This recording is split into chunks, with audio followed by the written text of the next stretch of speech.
Shalom, shalom, shalom. Kwame Yasharala, Yabarak Kami Yahawah Basham Hamashak Yahawah. It's your brother Kratazaya Banya, whatever you call me. So, so we're going to get started real quick on this prayer portion. And I, for myself, personally, I'm pretty happy, man. I'm getting started reading out my new Shamash, my new Torah, my new Torah portion book, man. And I would that I can share my screen. Oh, I can. Here we go. All right. So I know some of you may already have one of these, but I've been waiting a long time to partake and to study and to read out of my Pentateuch and have Torah. All right. So this is the second edition. I know some of you may have a more upgraded version and all the other stuff and a more ancient version, but this is mine. So I really haven't had a chance to, go through and actually break it down like I would like to. But this is my first part. And salute, man. I was able to do it with our beautiful, blessed brother Genesis this morning. So the way that this is broken down is, of course, as you see, we have the actual English over here, and then we have the Hebrew over here, and then it breaks down and it transfers over to the next page. All right. Now you have commentaries and stuff like that that's down in the bottom. I try to, primarily go off how to go off with the heart, right? Whenever we study, because that's a safe place, the Holy Spirit, you know. So let's do this. All right, there we go. So that's what we'll be reading from. And I'm gonna go through it. All right. Now, for those of you that missed the last couple of Torah portions, what this one will be doing is be bringing us up to speed it'll be bringing us up to speed on what happened on our last couple journeys. All right. So what happened on our last couple journeys was we went through the land, we defeated the enemies that the Most High had us to defeat. And those were the people of the land that were not only being abusive, but they were being dishonorable, according to how the Father told them to take care of his possession. His possession is his inheritance that he gave them. So what Yahawah did was he took their possession from them and he sent that possession to us. He gave us that possession. When I say us, I mean the children of Israel. So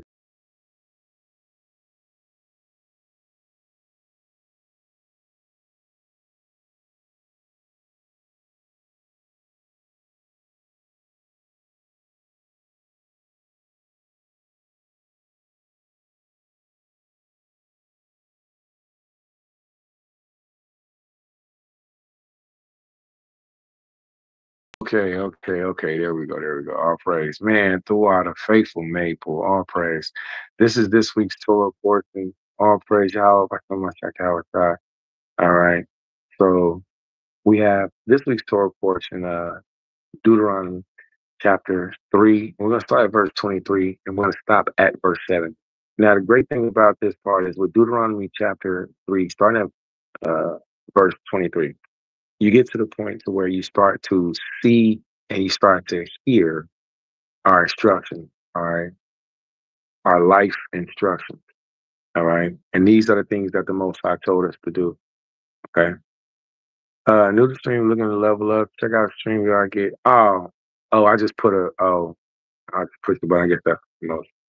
All right, so I'm gonna play this just for a little bit. I'm gonna send out this invite so that people can know that we on, and then we'll get started with the Torah portion read. All right. All right. So get this. We're gonna go to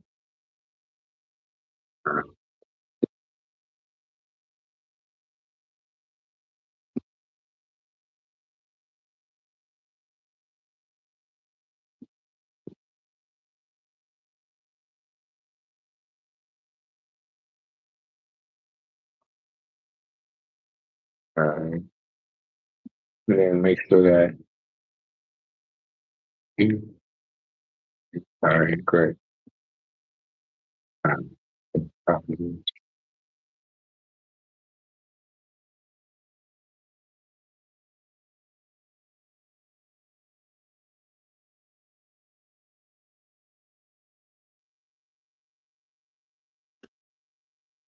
All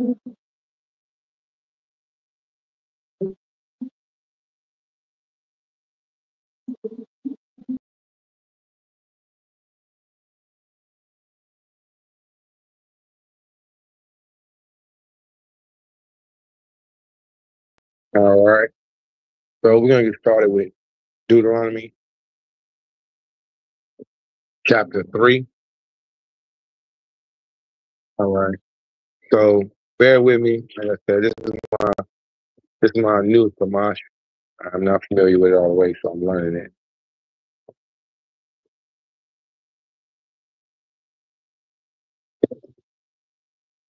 All for it's 30 years, man. I'm like, let me turn this camera around. Excellent. Sure. Better believe it. All praise. There we go. All right. Now that works. All right. So we're gonna start with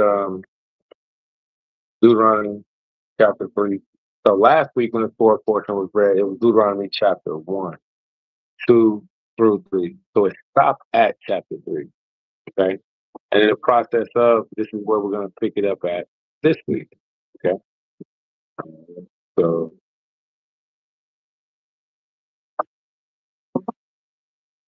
Deuteronomy chapter 3, and we're gonna be picking up at verse 23.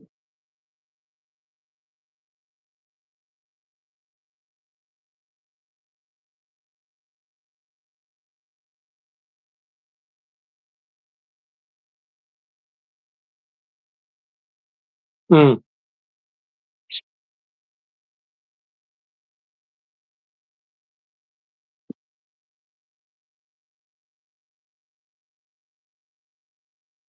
All right. Deuteronomy chapter 3, verse 23. And before we start, I want to add Yabarak come, Yahawah outside, that the Most High bless us, keep us, that He make His face to shine upon us, and that He also gives us understanding of His Torah, that He gives us understanding of His Torah. All right.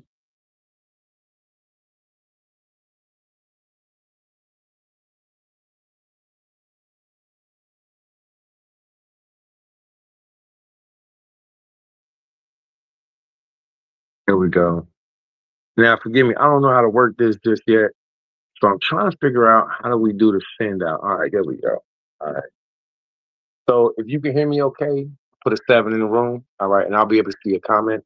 All right, so it's official. We're going to be reading from our Chumash, all right, from our Pentateuch. We're going to be reading from our Pentateuch, and we're going to be reading Lahatawara. This is 4. All right, so Deuteronomy chapter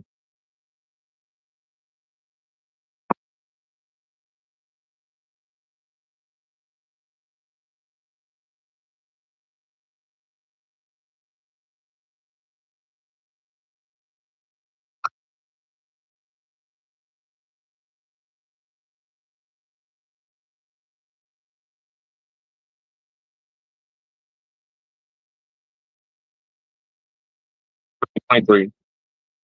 And I besought Yahawah at that time, saying, O Yahawah, thou hast begun to show thy servant thy greatness and thy strong hand. All right. I'm going to underline strong hands right here for me. And the reason being is because when we're looking at the strong hand of the Lord or the right hand of the Lord, a lot of times that's synonymous with His salvation, which is Yahawah Shai. Okay. All right. What God is there in heaven or on earth that can do according to thy works and according to thy mighty acts? The answer to that is there's none. All right. Verse 25. Let me go over. I pray thee. Let me go over. I beg thee and see the good land that is beyond the Jordan, that goodly hill country and Lebanon. But here's the point. Yahawah was wroth with me for your sake and hearkened not unto me. And Yahawah said unto me, let it suffice thee. And this is cold right here because we got multiple times in the scriptures. We got Balaam, and then we have where we were trying to go up and go to war with the Canaanites. These were two different times where people were being disobedient against Yahawah, and Yahawah just shut it down. Don't ask me again, let it suffice thee. Because this is the time frame of us coming out of our temptations in the wilderness, right? So you have one example of Balaam. You have another example, right? Let's do a second note. And this is the thing. So since I have my new production part, all praise Yahawah. You know, I have my 1611, but my 1611 is, you know what I'm saying, it's a good roadmap now. You know, so now it's time for me to grow up and I have to start carrying teaching out of my uh, half Torah, my half Torah. See, that's what we read the Torah portion, right? And my Pentateuch, right? So in my new roadmap, what I'm reminding myself is that but Yahawah was wroth with me for your sake, and hearken not unto me. And Yahawah said unto me, here it is right here. He said, let it suffice thee. Why? Balaam asked over and over, right? When the Eladim of Yasharallah, when we murmured against the Most High, we went to war against the Canaanites, and they chased us as bees, right?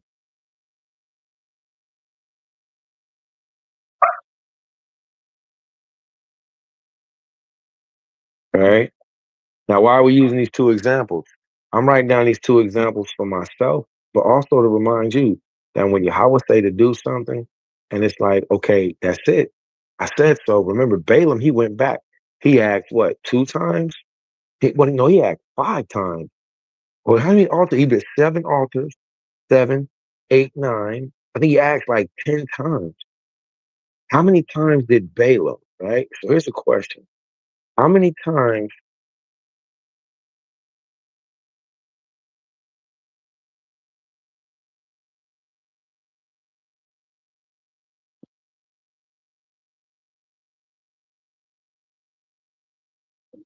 How many times did Balaam try to curse?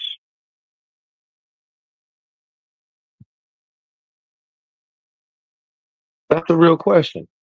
How many times did Balaam try to curse Yasharallah? Right? So right here we see the Most High tells Mashai, he tells Moses, he says, but what? He says, but let it suffice thee. Don't ask me again. He says, speak no more unto me of this matter.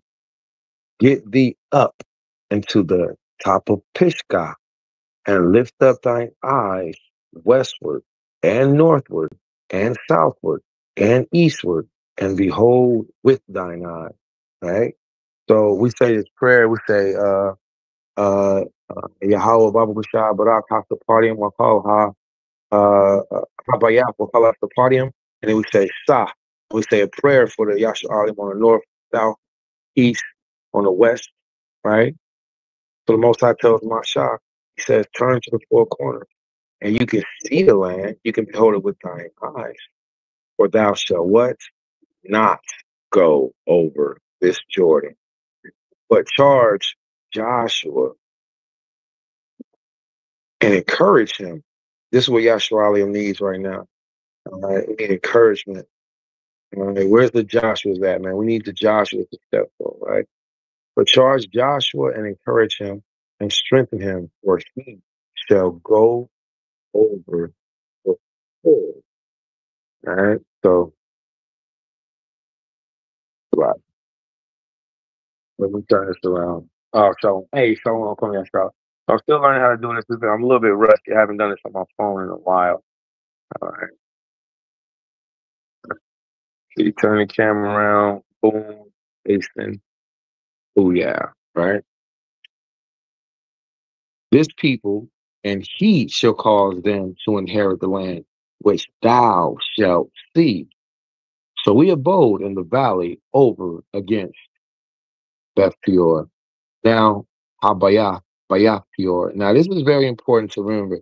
What did the Eladim do during this time frame whenever you see this name Peor, right? Whenever you see this name Peor, You got to remember this guy, Balaam. You have to remember Balaam. Remember, Balaam was the one who pulled the tricks, the witchcraft, the sorcery. He was the one who taught the people how to deceive the children of Israel so that I will be against us. Balaam was like, you can't wipe these people out totally, but what you can do is teach them little by little. Have them by increments. Have them to sin in increments. All right. You know what sin in increments is? It's called insidious. Let me see. Y'all know I don't. All right. Dious, right? Insidious, right? So the name Insidious, for the word Insidious, like y'all might have seen this movie, right? It's a scary movie, right? Called Insidious. And it's crazy because it's got all these scary, y'all might have seen that movie. Y'all seen that? Some of y'all like scary movies like that, right? Well, I think one of the scariest things about the movie Insidious is the name. The name Insidious is crazy, it's scary in itself. If you look up Insidious, the way insidiousness works is it starts out as something small, right? And then it gradually gets larger, larger, larger, you know what I'm saying? Until it's an overmass that you can't take over no more. That's called insidiousness, man. It's a sin or it's an issue of wickedness that starts out small and it just gets greater, right? So this is what we see, right? So insidiousness. So Baal Peor taught the children of Israel how to stumble. Once he seen it, he was like, I tried everything. All right. So, and I'm telling y'all, you might not like it, but I don't mind. The book of Jasher got some of the dopest stories about Balaam. The book of Jasher got some of the dopest stories about him. And the reason being is because it shows that he had this life that was a long time and he was always against the children of Israel. Right. So whenever we see that, we see, boom, the Most High told us to observe and do them. We're going to look at this. He told us to stay away from Baal. And what did Baal use? Balaam. Balaam used fornication of women against us. And I don't have my library with me, man. And I would that I do. Man, matter of fact, man. Dang, I ain't trying to wake nobody up, man. It's quiet time. All right. So when you read Flavius Josephus, he tells us about how Balaam used the sorcery of the women, right? Once the women thought that the men of Israel was enamored, then what they did was they pulled back their love. And then the men was, but they fell out for them and was like all this wicked stuff. But these are tactics that Balaam taught the nation to use against us. Teach the children of Israel to sin little by little by little by little, and the Most High will be angry with them, right? So let's go on Deuteronomy chapter 4. And now, oh Yasharallah, now here's where I really think a lot of us need to pick up our big boy and big girl pants on. All right, we need to, really focus on this because it's not in later. It's and now, right now, right? As we've heard it written, it's high time. It's high time. It's high time for us to return. And now, oh Yasher Allah,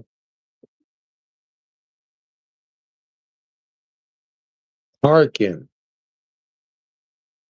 unto the statutes and unto the ordinances which I teach you to do them, that ye may what? That ye may live. And go in and possess the land which Yahawah, the Allahiyah of your fathers, giveth you. Ye shall not add unto the word which I command you, neither shall ye diminish from it, that ye may keep the commandment of Yahawah your God, which I command you. Your eyes have seen what Yahawah did in Baal Peor for all the men that followed the Baal of Peor. Yahawah the Elohim hath destroyed them from the midst of thee. But ye that did cleave unto Yahawah your God are alive, every one of you this day.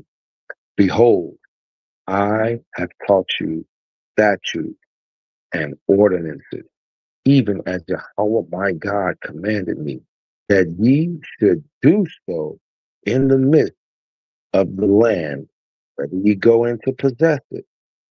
Observe, therefore, and do them, for this is your wisdom and your understanding in the sight of the peoples, that when they hear all these statutes, shall say, surely this great nation is a wise and understanding people. What great nation is there that hath God so nigh unto them, as the Lord our God is whenever, when, am I looking through my glasses? Whensoever we call upon him, right? For what nation is there that hath God so nigh unto them, as the Lord our God is, whensoever we call upon him? And what great nation is there that hath statutes and ordinances so righteous as all this law? These are easily answerable questions. We're told to Shema. Here's the issue, and I'll get into it another time, but I'll tap on it briefly. The Most High told us to the word Shema. The word Shema, it means to hear and to do. Shema, hear and do. All right? And that's a very important thing.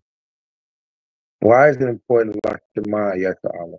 Because if we hear what Yahawah says, we do what Yahawah says. That's where the change comes in. We couldn't be arguing over the word rehearsing righteous acts. Because the answer of rehearsing is to hear them and to apply them. And it's actually, and just right here, and just reading and just highlighting a few things that the Most High gave this morning, it's right here. Working. Working is the same as rehearse. Rehearse is the same as to hear, to do, to shemai. But look, Yahweh says to do them. So yeah, I gotta mention a little bit about Judah Mac because he has been teaching that nobody knows when to do, what to do. That he has been teaching, that, you know, for his listeners, you know, that rehearse means to just hear, but it doesn't mean to just hear. It doesn't. The way that we were taught this in Rehearsing Righteous Acts in Judges chapter 5, verse 11, from the schools and the community, because that's where the issue came from.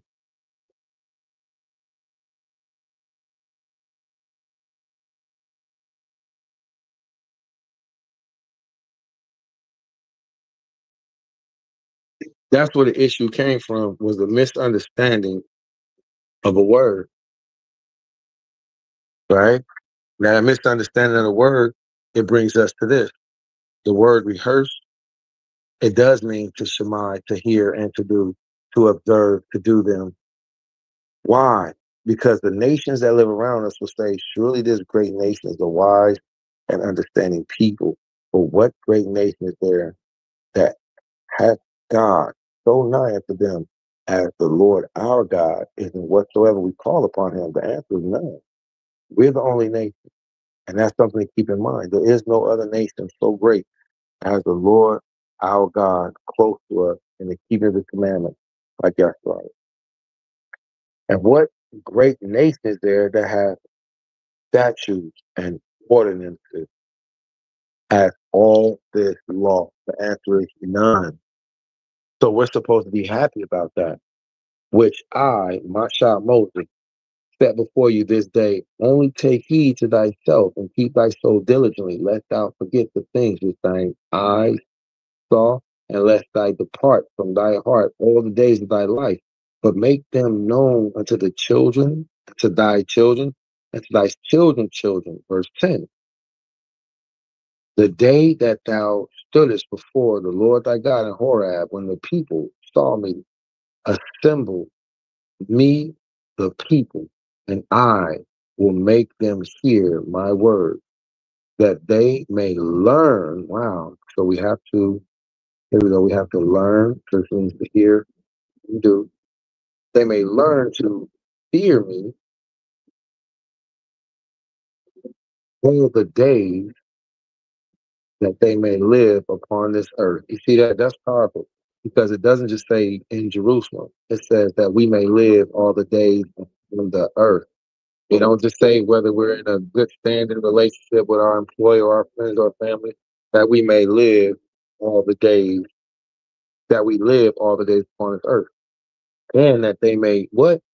Teach their children. This argument about the word rehearsing righteous acts only means one thing is ridiculous. It's ridiculous. If we are to learn, we are to learn them and we are to teach them. This whole thing is Shema all the way through. And it's beautiful. And that ye come near and stood under the mountain, and that ye came near and stood under the mountain, and the mountain burned with fire unto the heart of heaven, with darkness and cloud and with thick cloud. And the Lord spoke unto you out of the midst of the fire. Ye heard the voice of the words, but ye saw no form, only a voice. And he was declared unto you, and he declared unto you his covenant, which he commanded you to perform, even the 10 words which he wrote them upon 2 tables of stone. And Yahawah commanded me at that time to teach you statutes and ordinance, that ye might what? That ye might do them. Stop it. When I say stop it, what I mean to say is I can't make anything about one person. If anybody's telling you that you don't have to judge as 5, rehearse righteous acts, don't believe them. If anybody tells you you don't have to do the law, statutes, the commandments of God in any land, no matter where you live, don't believe them. This week's Torah portion is a warning of us to be obedient to the commandment that we originally kept, to keep the covenant we originally kept before Christ's coming. And signs of his coming is everywhere. So we see right here, he says, this Deuteronomy, and we're almost done with this chapter. This Torah portion is going so quick. I'm almost done already. I'm about to go and get a sandwich or something. I'm going to take a nap after this. I can't believe the Torah portion is almost done. The Most High says, learn to fear me. He says what? He says, and I will make them hear my words that they may, here go the word here. So this is Shema. All right. So the word Shema, we can see it over here in the I Besought. All right. So we have Shema, and Shema means what? Shema means to hear and do. I'm sorry. The issue with the whole rehearsing righteous acts and our brothers in Israel and our sisters in Israel shouldn't be being defamed or being called bitch. Women in Israel shouldn't be arguing with men, and men in Israel should not by any means be talking about hatred for their neighbor because they don't understand the word in Hebrew. This week's Torah portion is littered with instructions. This word hear, learn, look at this. Teach their children, fear me. We can't do that just if we only talk about it. That is a ridiculous statement. Look at this. We're in the same book, Deuteronomy chapter 4, and it's a pretty put this going. I actually want to go longer. I don't like it when it ends too short. Right? He says, and here we go. And Yahawah commanded me at this time to what? Teach you statutes. And Moshe is teaching them, he's speaking them, right? So boom, Judges 5:11. I'm just gonna put J 5:11, right? So Judges 5:11, rehearsing righteous acts. All right. Judges 5:11, rehearsing righteous acts is everywhere in the Bible. So when somebody tells you you rehearse the righteous acts, but you don't have to do them, you only have to say them, that is not correct. That's going to cause you to sin and to stumble and not care about the Sabbath. It's going to cause you to not care about loving your neighbor as yourself. That makes sense. If somebody tells me we only rehearse righteous acts, we only speak them, but we don't have to do them, I see why you don't love your neighbor as yourself. Because you talk about it, but you don't believe you got to do it. So I can't submit to that. I can't teach that. I can't agree that, nor do I encourage anybody else does, because that's a small increment thing that Balaam did. Balaam did that. Balaam taught the people to disobey little by little by little. But Yahawah says, return to me with all your soul, with all your heart, with all your might. Do you know how much it hurts to have to forgive a person for your own spiritual growth? Some of you say, yeah, I do know. Some of you are doing it with me.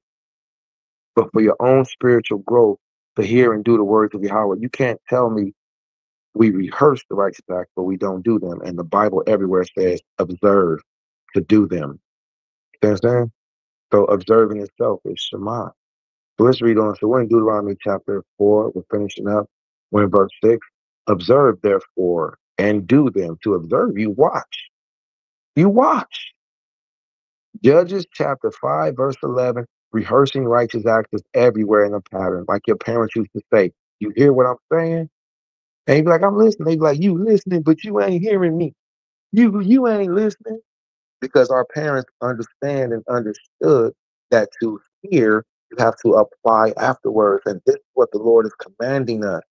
He's saying, hear what I said, do what I said. That brother Mosh and Judah Mack need to recant and retract their statements pertaining to only hearing. Only hearing, because you have to observe, hear, and do them. But look at this. For this is your wisdom and your understanding in the sight of the peoples, that when they hear all these statutes shall say, some of you Israelites are so psychologically locked, some of you African Americans are so racist against your own that you don't even know that this is in your benefit. This verse is in your benefit. God Almighty said, if you will do what? If you will listen to his laws, statutes, commandments, do his laws, statutes, his commandments, then the way that you live, if you will observe and do his law, statutes, and commandments, then that will be your wisdom. This is in benefit for you. Why fight against it? Why not take a day and say, I'm not going to watch pornography today. I'm not going to argue today. I'm not going to play the game today. I'm not going to go shopping today. I'm not going to eat today. I'm not going to drink alcohol today. Find your own issue. I'm not going to, cut people off today. Why not take a moment and say, you know what? I'm going to refill myself with Rahma. I'm going to refill myself with Hama. For this is your wisdom and your understanding. When people ask me questions, my answers have to be Torah based. When they give me answers and their answers is emotional based, I know I have to take the pain. You got to take the pain. And you know why you got to take the pain? Because when you're dealing with people that's not dealing spiritual, well, that's not, excuse me, let me say it like that. When you're dealing with people that's not dealing Torah based, or biblically based, they're dealing emotionally based, or they're dealing fleshly based. So whatever they come up against you with, that ain't against you. They just ain't in the spirit of the Most High because you've been in the Torah. So the Most High tells us, and it doesn't mean there's nothing bad against them. It just means it might take you to bring them to that place. If you can just give them a little bit of water to refresh their spirit. Like you might be over here drinking a big old thing of this, a big old container full of this, full of spirit. I've been in the spirit, it's in the spirit. And then they might just, they might just have it drop. But it might take you to do it. But we got to teach the people, and you people yourself, you have to observe, therefore, and what? Do them. There is no separation between rehearsing righteous acts and performing righteous acts. It's synonymous. For this is your wisdom and your understanding, where in the sight of the people, that when they hear all these statutes shall say, so this is what other nationalities feel inside their heart when they see Hebrew Israelites, when they smell us, when they observe our garments, when they see, man, these people really fight and die for the laws of their God. These ain't regular African American slaves. These people, man, they really do love each other. Love you world. The love you world. These people really do forgive each other. These people really don't eat pork. These people really do rest on the Shabbat day. For what great nation, this is what the other nations will say about you if you continue in his way. For what great nation is there that has God, Yahawah, Allahaya Noah? See? That says Elohim, actually. In Hebrew, this would be Allahaya, this would be Elohim. All right. So what great nation is there that has Elohim, angels, powers, Elohim, so nigh unto them. As now it says, as Yahawah, our Allahayah, is whensoever we call upon him. So this was a life changing chapter for me. It still is. In my initial original 1611 King, my initial original 1611 King James Bible. This is one of the primary verses that I had highlighted, and now this is my new Bible, and this one still hits the same for me because the answer is none. Oh, fuck.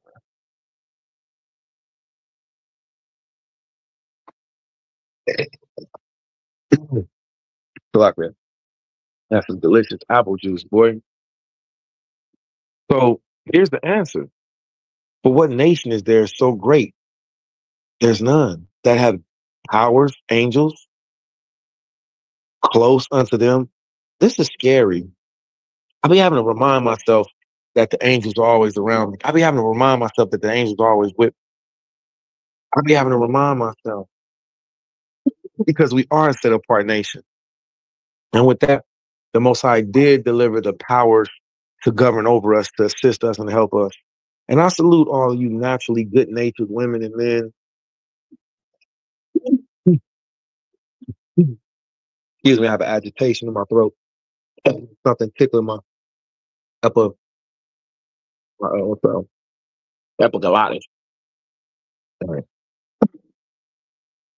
So we are a nation that has the angels of the Most High operating, working with us. And I have to remind myself of that. For what nation is there so great that have powers, Elohim, Elohim, so nigh, so close unto them as Yahawah, our Elohim, Elohim? It is whithersoever we do what? We call upon him. Has anybody called upon help or healing or an amendment of sisters being cussed out or brothers cussing out other brothers? You know what I'm saying? I'm just now getting like for real into this whole Judah Mac Parker situation. That's being boots on the ground. I know about some stuff, but being boots on the ground, man, it's a whole different thing, man. It's a whole different thing because you get to see and you get to hear all the hurt that's involved with it, you know? And that's what's messed up for me. You know, I get to hear, my sister be hurt. I get to hear my brothers be hurt. You know what I'm saying? I get to see it. And it's not texting and typing and I'm sitting here in the midst of it.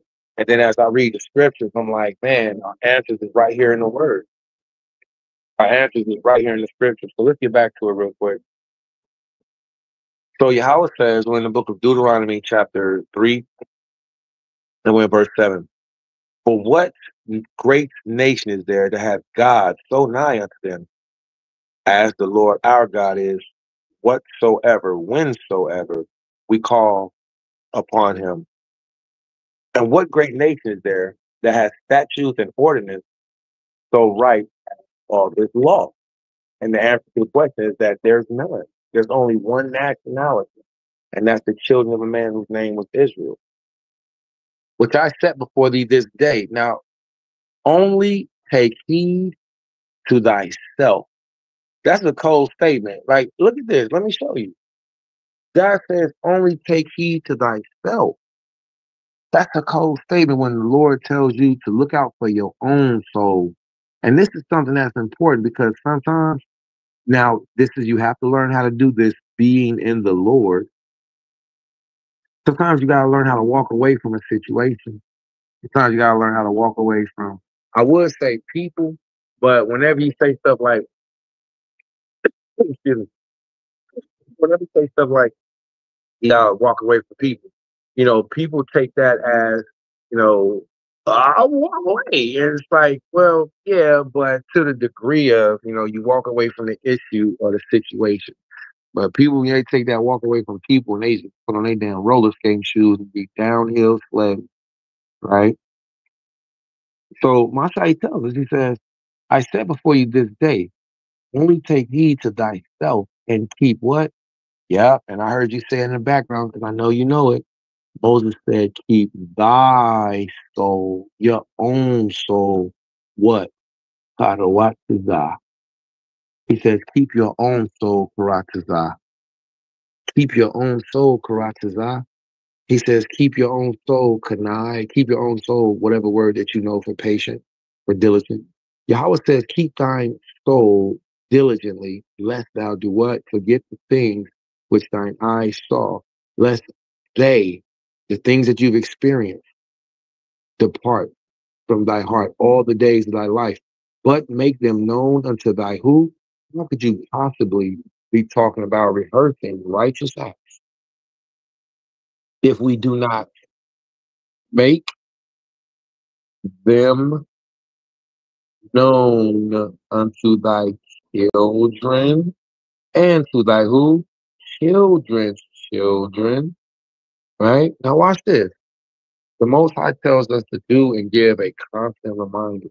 And this constant reminder consists of living it out. The Most High says, I have set before thee this day. He says, only take heed to thyself and keep thy soul diligently, lest thou forget the things which thy eyes what? Saw, unless they depart from thy heart all the days of thy life. But make them known unto thy children and thy children's children the day that thou stoodest before Yahawah, thy Elohim in Horeb, when Yahawah said unto me, assemble me the people, and I will make them what? Look at this. Hear my words, that they may learn to fear me all the days that they live upon the earth, and that they may teach their children. So this concept of, I'm gonna put J right here, I'm gonna put Judges 5:11, right? Rehearsing righteous. It's everywhere in the Bible. Judges 5:11, rehearsing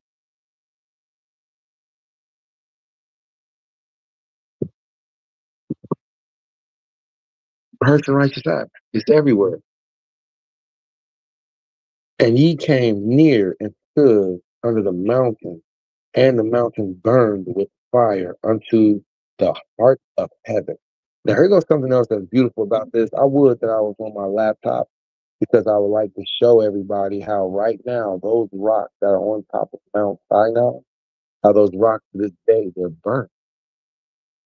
It's the whole mountain, and the mountain is burned to this day. And you can look it up. Look up the rocks of Mount Sinai, right? And you'll see that there's a mountain and a power to come down on top of it. And the power, it burns the top of the mountain to this day. To this day. Burn the top of the mountain. And he came near and stood under the mountain, and the mountain burned with fire unto the heart of heaven, with darkness, cloud, and thick darkness. And the Lord Yahawah spoke unto you out of the midst of the fire, and ye heard the voice of the word, but saw no form, only a voice. See, I was about to go into a lesson. I was about to be like, we worship the unseen God. The Most High told us to make no idols, no images, no similitude. We heard his voice and he gave us his word. And trust, we're going to hear his voice again. We're going to hear them trumpets blowing off around the world. We're going to hear them trumpets blow off, and we're going to see a great manifestation in the sky coming out of the waters. All right, I praise y'all. I'm here to receive my shofar, man. From my great brother Maharka. I'm here to get my shofar, man. And blow it. Sound the alarm, man. And the cloud and thick clouds. We're in Deuteronomy chapter 4, and we're in verse 12. And Yahawah spake unto you out of the midst of the fire. Ye heard the voice of the words, but ye saw no form, only a voice. And he declared unto you his covenant, which he commanded, look at this, you to perform. I don't know how people get around that. There's no way around it. He commanded us to perform. even the 10 words, and he wrote them upon 2 tablets of stone. And Yahawah commanded me at that time to teach you what? Statutes and ordinance, that ye might do them in the land, whether ye go over to possess it. Take ye therefore good. Here it goes again.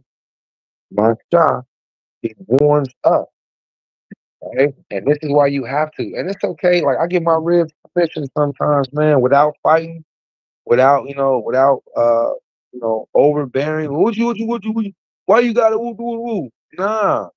Nah, hey, sometimes you gotta step away. Because why? Sometimes you gotta check yourself.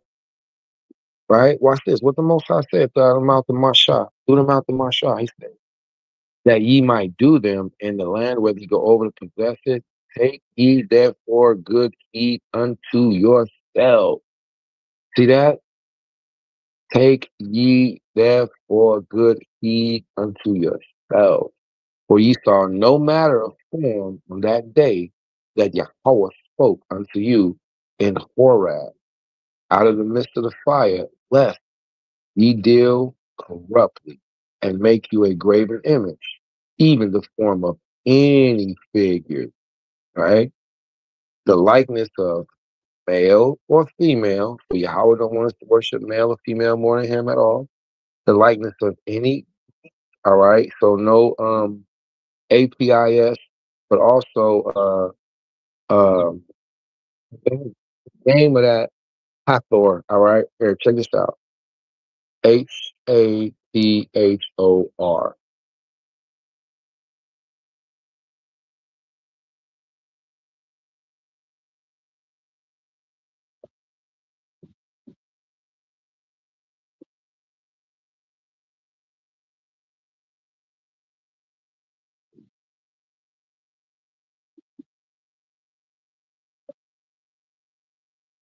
Does everybody remember Hathor?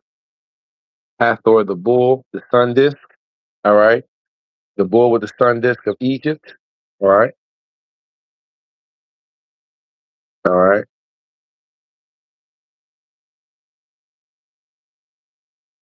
Egypt, right? So that's Hathor, right? See this, man.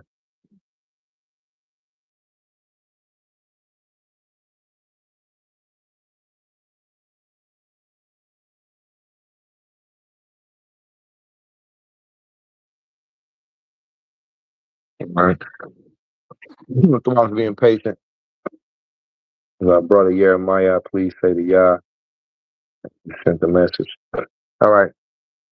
So it says, a beast that is on the earth, the likeness of any what? Any winged fowl that flieth in the heaven, the likeness of anything that creepeth on the ground, right? That flieth in heaven, the likeness of anything that creepeth on the ground, the likeness of any fish. All right. So now we have, and it's not just that, Christianity, so-called symbol of, of the fish, but we have the symbol of what's called Dagon. And the Roman Catholic Church to this day wears this split hat. And you all might remember seeing this hat kind of shaped like this, right? It's always on the Pope's head. Well, this is actually supposed to be a representation of Dagon, Dagon, right? Just like we have Hathor, right? Hathor, right? So Hathor was Egypt, right? The Canaanite false deity. And then Dagon, all right, was also Canaanite, all right? So the Most High says, make none of these winged fowls, the creepeth on the ground, likeness fish that is in the waters upon the earth. He says, and lest thou lift up thine eyes unto heaven, and when thou seest the what? The sun and the moon and the stars. Man, Yahweh hitting us with all of them. So let me see, what else we got? We have the sun, the moon, and the stars. So if I come over here and do a crescent moon, right, and I put like let's say I put a boom, right, a star next to it. Is that a representation of anything that you remember in any cultural, religious belief system? All right. A star with a crescent. We got Islam all day. So that's Ishmael. right? So Yahawah says from the Ishmaelites to the Canaanites, even back to Egypt. He's so fly, man. And there's other things. The Most High says, don't put none of these images, none of these hosts of heavens. Hold on, wait, let's do another one. Let's do another host of heaven. Because you know what I'm saying? Boom. All right. Boom. Boom. Little stalk right there and a tree up top. So that's that Jeremiah Christmas tree. All right. So Yahawah says, when you go into the land, don't do these things. They will pollute you. They will defile you. They will destroy you. All right. Heaven, thou may be drawn away and worship them and serve them, which Yahawah, the Allahiyah, have allotted unto all the peoples under the whole heaven. Now, this is interesting because when I read this, it sounds like Yahawah allowed it, these powers, right? Yahawah allowed it unto all peoples under the whole. I mean, but you have Yah, but you have Yahawah taken and brought forth out of the iron furnace, out of Egypt, to be unto him a people of inheritance, as ye are this day. Now I gotta highlight this because I feel like I'm hearing something different. Now, I could be wrong, I could be off. I hope I pray I'm not. But my objective is to learn truth, to seek truth, and to actually apply it.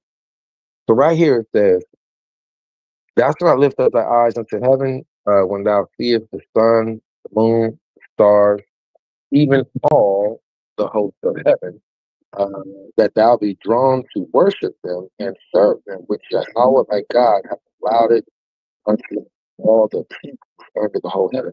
This verse, what now? Tell me, why does it sound like right here, God Almighty? It sounds like, I could be wrong. What does this word allotted mean? Because if I'm correct, it sounds like the Most High gave the Goyim the permission to be governed by the other powers of the world. But in verse 20, he says, but you have Yahawah taken. This is dope. And this is what Balaam knew. Balaam knew that the other powers, all right, I need that definition of allotted. So I can't take off screen. The word allotted is ALLOTED. Right? What's allotted mean, anybody? Can somebody give me the etymology for the word allotted and the definition for the word allotted so I can make sure I'm seeing it not only in the correct context, but that I'm understanding it as it's been written. All right? So Bible contrast, so we see Yahawah did that for the other nations, but what? But he says, but you, but you, but you hath Yahawah taken and brought forth out of the iron furnace. The Most High is extremely racist. And the reason by saying that he chose, and I don't mean racist in the sense of Aryan or Black Panthers and they're the Wakanda forever. I'm not saying that. I'm saying to the degree of he chose, he made a designation to who he said, these other nations, they're allowed at this. What does allowed mean? It means allowed. This was for them, this is their portion. And to all the peoples under the whole heaven, but you have Yahawah taken, the Lord taken and brought forth out of the iron furnace, out of Egypt, to be unto him a people of inheritance, as ye are to this day. And this never goes away. The children of a man named Abraham, Isaac, and Jacob, if you have North American Indian heritage, lineage, you need to claim your rights. I'm not talking about going and squatting on the land and being like, just start putting feathers in your hair and doing the damn chicken dance. I'm not talking about that. If you're a North American Indian and you are of the 12 tribes of Yasharala, if you're a so-called Hispanic, Latino, African American, you've been scattered throughout the four corners of the earth through captivity, the Most High says that he is your portion, your God. He says he allowed it to other nations what they had. He allowed it them. Tell me if I'm wrong. Right. But when we read this word, it says what it says, and there's no way around it. Verse 21. And now Yahawah was angered with thee. Excuse me, angry with me. Yahawah was angry with me for your sake, and swore that I should not go over Jordan, and that I should not go into that good land which Yahawah thy Elohim giveth thee for an inheritance. But I must die in this land. I must not go over Jordan, but ye are to go over and possess that land. Take heed unto yourself. Here we go again. Oh man, the people that tap out too early, they miss so much good stuff. But it's okay. Everything ain't for everybody. Take heed, he says again, unto yourself, lest ye forget the covenant of Yahawah, your Elohim, which he made with you, and make you a graven image, even the likeness of anything which Yahawah, the Elohim, I forbid thee. Verse 24. For Yahawah, the Elohim, is what? Now, this is terrifying. And this is terrifying on so many different levels. Yahawah, the Elohim, is a devouring fire. Please, everybody, go and study the sun right now. Please go and study solar mass ejections. Solar mass ejections are happening right now all over the world.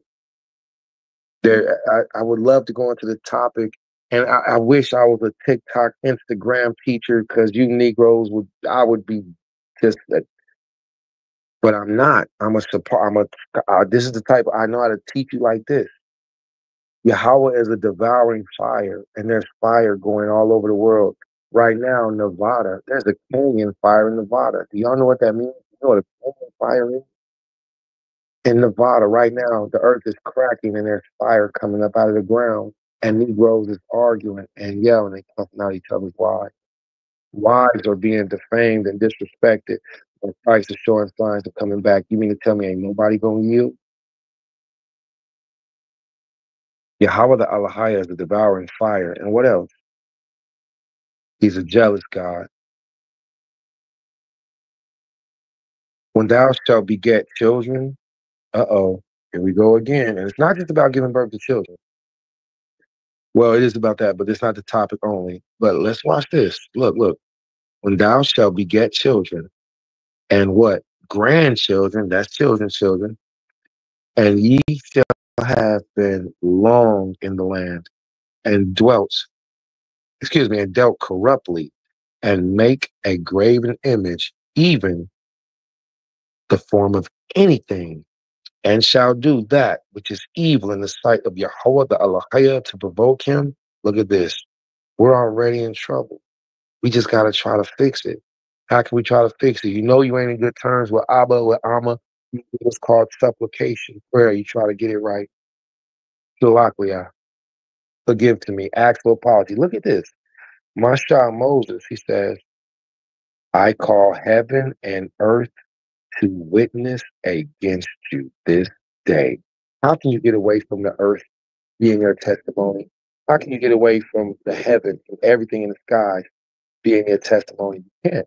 And the funny thing about this word right here is the word earth is aratza. The word earth is aratza. And the word earth, aratza, yes, I'm going to say it. It literally means or sphere. It doesn't mean circle alone. And I got to say that. I got to say that. Everything that's in creation, I call Shemayim wa aratza. All right. I call Hashemayim wa, ba. Here we go. Ba. A. Ra. And let me do it for you. It's like this. Ba. And then you have to go A. Ra. Za. This means in earth. Right? So ba ra za, in earth. Right? To witness against you this day. So we're not getting away with nothing. And we're not getting away. I'm not getting away with nothing. I know I'm in trouble. And I'm terrified. We talking to some of these brews, maybe acting super tough, like good, good. Glory of the Lord is coming. Scripture says, woe unto those who seek for the day of the coming of the Lord. For the coming of the Lord is the day of destruction. It's the day of thick cloud. It's the day of destruction. It's a day of thick cloud.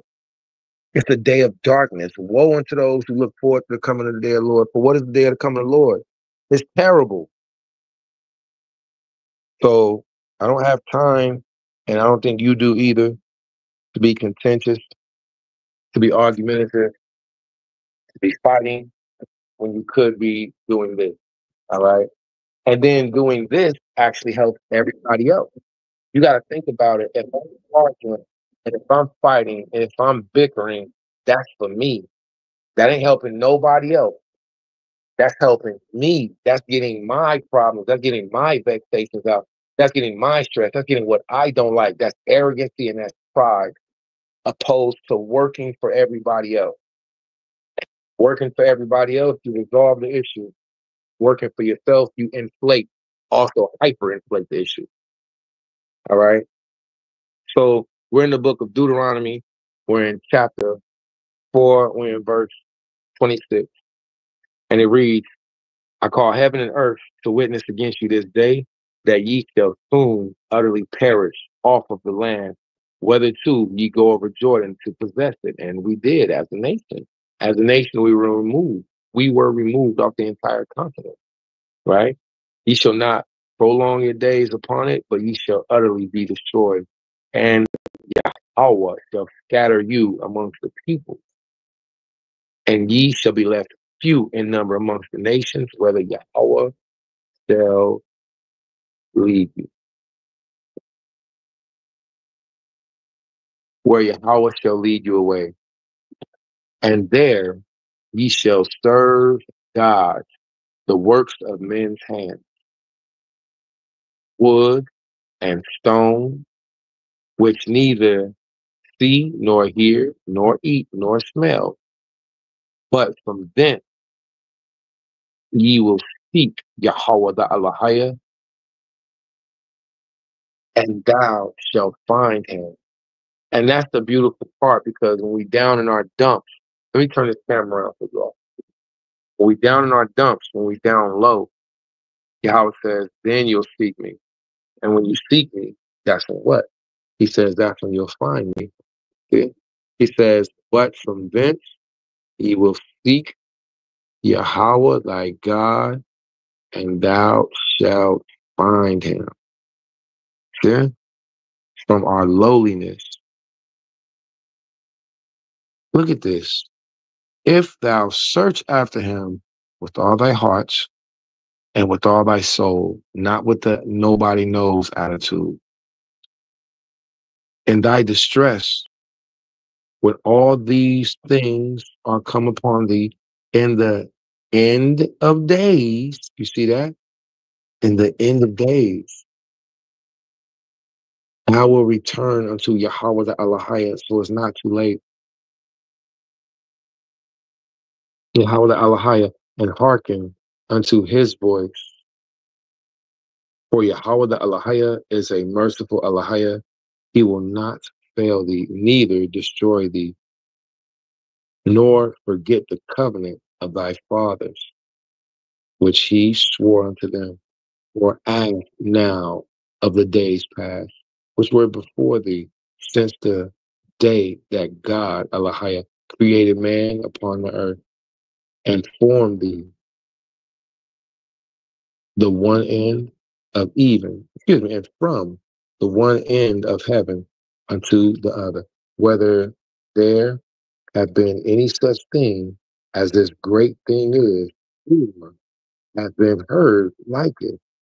Did ever a people hear the voice of Allah speaking out of the midst of fire? The answer to the question is no.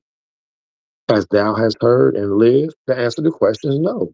Or have Allah, God, essayed to take him, a nation, from the midst of another nation? The answer to the question is no. No. And the crazy part about it is Yahawah takes this as a light thing. Yahawah takes this as a light thing that the Most High not only chose us out of all people, but we actually heard his voice. And in the process of hearing his voice, we received supernatural power.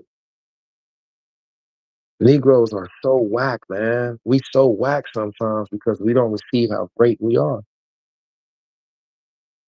Faith coming by hearing and hearing by the word. Or have Abahaya a stage to go and take him a nation from the midst of another nation, man, delivered us from out of slavery. To take him a nation from out of the midst of another nation by who? By trial, by sign, by wonder, by war, and by a mighty hand, and by a what? An outstretched arm, and by great terrors, according to all that Yahawah, your Elohim, your God, did for you in Egypt there before thine eyes. Has that ever happened? Answer the question, no. Unto thee it was shown that thou mightest know that Yahawah, he is God. There is none else beside him. Out of heaven, he made thee to hear his voice. That's powerful. That he might instruct thee, and upon earth he made thee to see his great fire. And thou didst hear his words out of the midst of that fire, of the fire. Verse 37, and because he loved thy fathers. So who is this who's talking about the Most High hates the children of Israel? I've heard it being said. Verse 37, the Most High said he loved who? Our Abba Yam. He did what? He chose their seed after him, after them. The word seed is sperm. The word seed right here in the Bible is the word Zarai, right? You have Zion, you have Ra'ash, and you have Ayan. I, Zarai. Zarai means sperm. Zarai means seed. Zarai means genealogy, such as in Matthew chapter 1. Booyah. In Matthew chapter 1, the word begot, Begat. The word begat in the word in the book of Matthew chapter 1 in the Old Testament, and the New Testament, for those who don't believe in the New Testament, the word begat is the same word for sperm, which is the same word in the Old Testament for seed.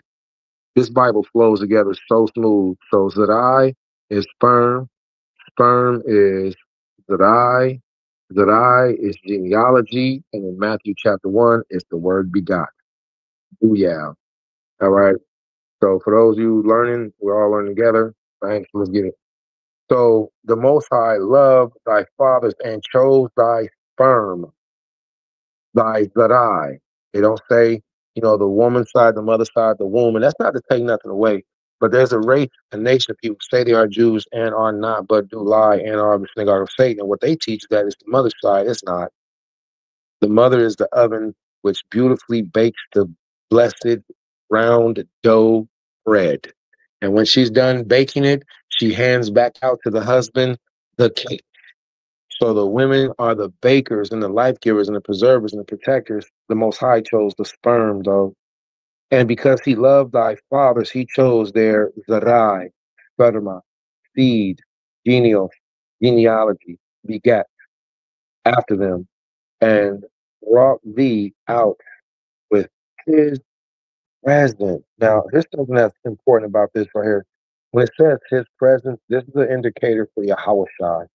So Yahawah brought us out. He loved us. He brought us out with his presence. You see verses like this, says presence, the right arm of the Lord, his mighty arm, the face of the Lord, the word of the Lord, the voice of the Lord. That's all synonymous with Yahawah Shai, our Lord and Savior. The world ignorantly and sometimes accidentally calls Jesus Christ, right? But I only say that in the context of speaking Hebrew, right? It says, with his great power out of Egypt. So that was Christ that delivered us out of Egypt with his great power. to drive out nations from before thee, greater and mightier than thou, to bring thee in to live in their land for an inheritance, as it is this day. Know this day and lay in thy heart that Yahawah, He is Allahaya. You see that? That's a brick. That's a brick to the comprehension. I gotta get this one real quick. So verse 39, know this day and lay it in thine heart that Yahawah, He is in heaven above, and what? Upon the earth beneath.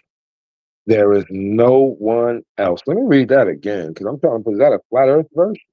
Know this, know this day and lay in thy heart that Yahawah, He is God in heaven above and upon the earth beneath, and upon the earth, right, heaven upon the earth beneath. There is none else. Verse 40. And thou shalt keep His statutes, right? So nobody should be teaching. We don't know them. We don't have to do. Stop it. I have doubt in those men who teach that. His statutes and His commandments, which I command thee this day,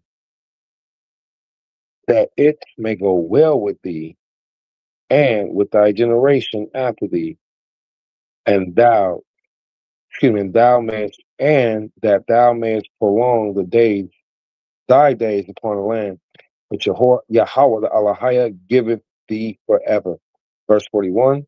Then Masha, so we see our pilcrow right here. And that was funny. I heard our sister Rashwan use the word pilcrow in her conversation yesterday. It had me cracking up.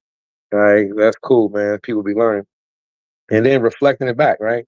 So, and that's the funny thing about it. When we learn, when we rehearse, we learn, we rehearse, and then we repeat back to teach the people.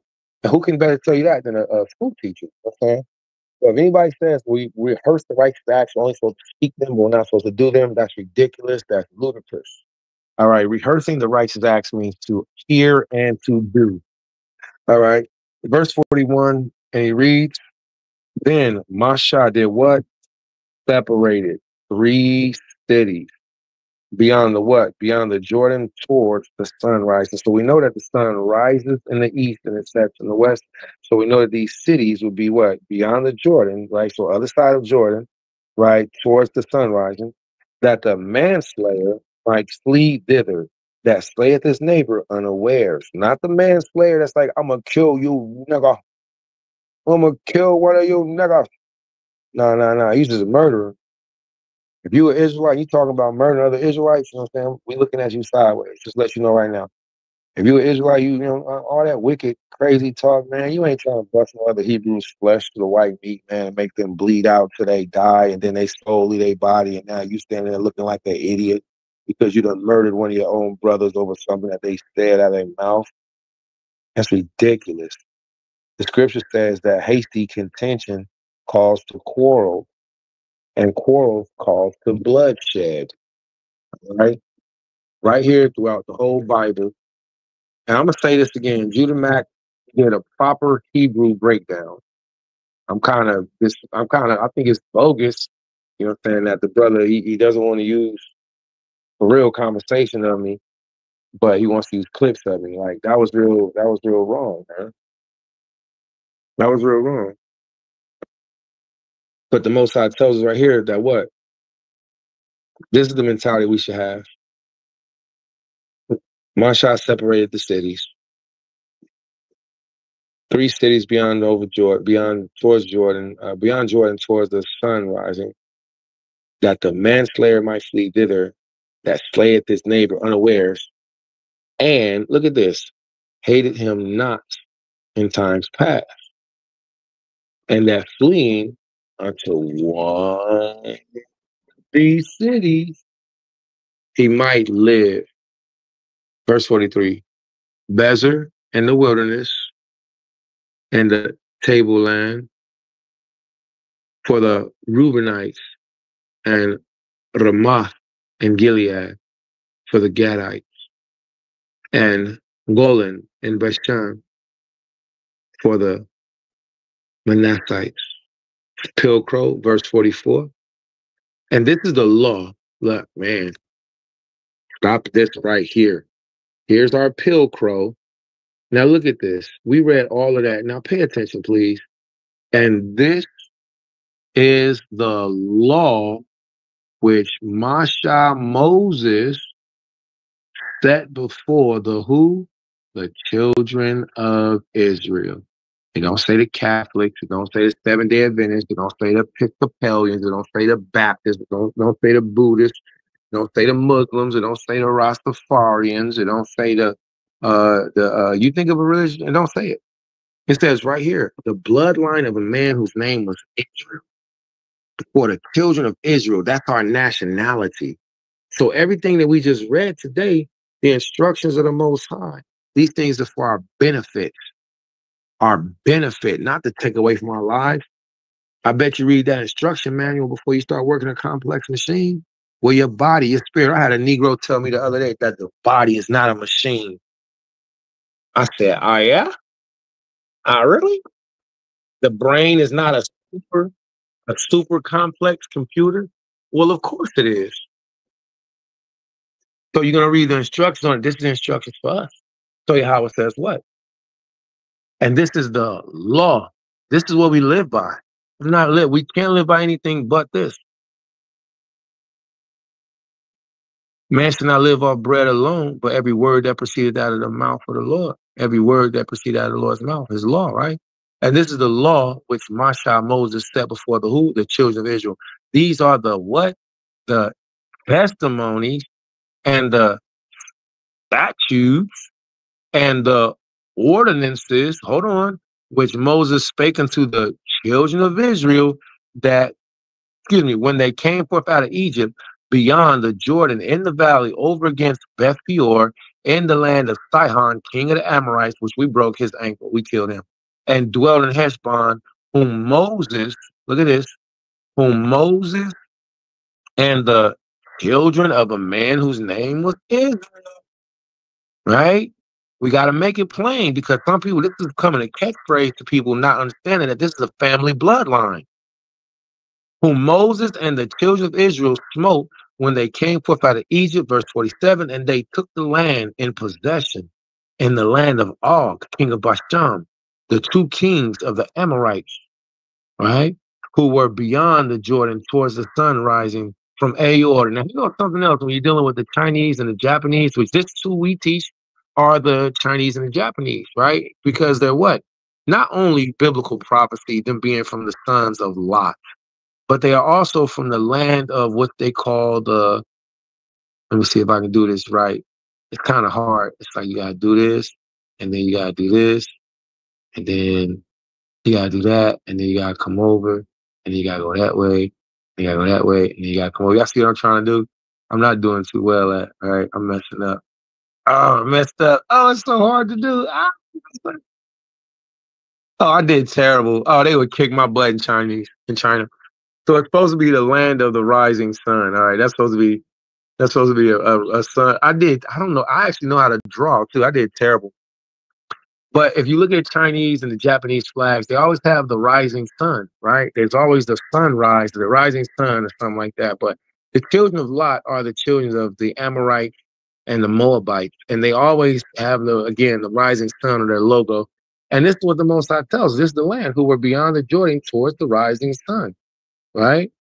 From Aor, which is in the edge of the valley of Arnon, even the Mount Sihon, the same as Hermon, and all that Arba beyond the Jordan eastward, even unto the sea of Arba, unto the slopes of Pisgah. Okay. So earlier when we were doing our study, let's go ahead and do this. We're going to say Kala Shara, Debar Yahawah, Na'isha, wa Na'shemai. And what that means is all that the Lord said, what we do and hear. All right. So after finishing a Torah chapter, all right, the orator, the teacher of the Torah is supposed to tell the people what, we're supposed to tell the people what we say. So say all that the Lord has said, what we do and hear. So that's Kal Ashara, Debar Yahawah, Na'isha, wa Na'shemai. All right. Kal Ashara, Debar Yahawah, Na'isha, wa Na'shemai. All that the Lord has said, what we do and hear. And this is what we got to take into consideration. So looking at, I'm so glad that the Most High put me in this situation right now with this word rehearsed. All right, because it's my turn to speak up. What's the word rehearsed? How did Negroes get upset and get because there was a deeper issue? Once the name calling and the white disrespect and stuff like that, came into play. Now we're really overstepping boundaries. So many Torah issues. But let's deal with this one issue specifically. There's a group that's a brother called that Judah Mac and his group of brethren. They call it Trap with us, which isn't a good thing at all. It's like Sakari. So names are really important. So the point of saying such is to say, the brother's stance, Judah Mac, is that you can't know when the Sabbath is. You don't know when the Sabbath is. You can't keep the law. The Most High did take these things away from us, and then He left us for them to do. He took away the ability to be able to be high priest. All right. And the Most High said, "I will forget your children forever." He said, when it comes to the Sabbath and the appointed assemblies, I cannot away with. So Judah Mac shouldn't be trying to teaching people to away with them either. All right. We shouldn't be teaching people that we don't know when it's blatantly written right here that we're supposed to hear and do it always. All right. So it's not just for Judah Mac, it's for anybody who teaches against the ordinance of the Most High. All right. The Father says these things forever, forever. He says throughout all your habitation, throughout all your generations. This means no matter where we live, we are supposed to be doing these things. This is the book of Deuteronomy chapter 5. And Moses called unto all Israel and said unto them, Hear, O Israel. Shema. My bad, my knuckles in the way. Shema Yasharallah. Shema Yasharallah. Hear, O Israel. You can't defeat this topic of rehearsing righteous act or not over Israel. And you can't do it with yelling. You have to do it with hearing. You have to do it with listening. You have to do it with edification. Shema. It means to hear and do. Shemai. The word Shemai means to hear and do. So if you're going to talk about rehearsing righteous acts, you better be hearing the righteous acts, and you better be doing them. Shemai, O Yasharallah, the statutes, right? Statutes and the ordinances, which I speak in your ears this day, that ye may what? That ye may, here we go again, learn, right? Learn them and do what? And observe to do them. All right. So we're doing rehearsing righteous acts, everybody. Now, the word is what the word is. We can't take it away. We can't change it. All right. We can't. Reserve to do them. Yeah. Yahawah our Alahaya made a covenant with us in Horeb. Yahawah made not this covenant with our fathers, but with us, even us, who are all of us here alive this day. And that's what I had to say to a friend of mine. I was like, yo, family, I'm alive. Irregardless of whatever you think about me, Yahawah has designated me alive. And this means you have a human obligation to love and respect me because I'm alive. You have a duty to love your neighbor because we're alive. All of us are alive this day. Yahawah spoke with you face to face in the mount, out of the midst of the fire. I stood between Yahawah and you at that time to declare unto you the word of Yahawah, for you were afraid because of the fire and went not up into the mount, saying, I am Yahawah the Alahaya, who brought thee out of the land of where? Out of the land of Negroes ain't going back to Egypt.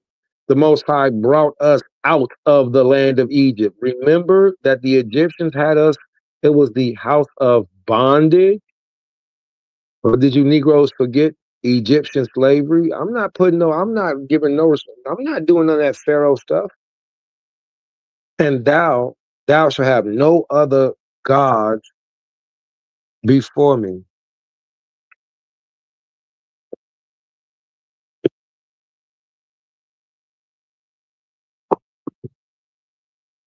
Thou shalt not make unto thee a graven image,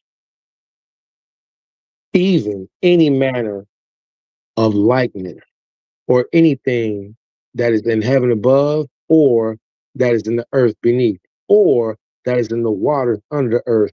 Thou shalt not bow down unto them, nor service them. For I, Yahawah the Alahaya, am a jealous Alahaya, visiting the iniquity of the fathers upon the children. And that's scary, man. This always scared me. And then it makes me think when something goes wrong, was that my fault? If something goes wrong with my daughter, if something goes wrong with my son, is that my fault? Visiting the iniquity of the fathers upon the children, and upon the third, and upon the fourth generation of them that hate me, and showing mercy unto the thousandth generation of them that love me and keep my commandments. Thou shalt not do what? Take the name of Yahawah the Alahaya in vain. If you got brothers on social media cursing each other out, using appropriate speech, profanity, talking about, I'm going to bust your head, nigga. And then after that, say, Yahawah, I swear to Yahawah. You Negroes is talking in vain. You're vain talkers. All of you. You're vain talkers. And it hurts that the people, and it hurts me that I did it. Now I'm like, damn, oops, oops, oops. For Yahawah will not hold him guiltless that taketh his name in vain. Observe to do what? Here go my point. Observe the Shabbat day to keep it holy, as Yahawah the Alahaya commanded thee. On this Shabbat day, I'm going to have my drinks. I'm going to have my scriptures. I'm going to enjoy my meals. I'm going to enjoy the word of the Lord. And I don't got no contention for nobody. I don't got no squabbles for nobody. I don't got no beef with nobody. I'm sorry you don't like me. I'm sorry you don't have, the feelings that I have for you, brothers and sisters. I am. And I'm not being sarcastic or cynical. It just really sucks that as a nation, the Most High's chosen people don't know how to love and be united, man. But this won't happen until Christ comes back. And this is also why the wheat from the tare have to be separated, because it's like we separate ourselves. We separate ourselves. We put ourselves into that category or this category based off of the decisions we make.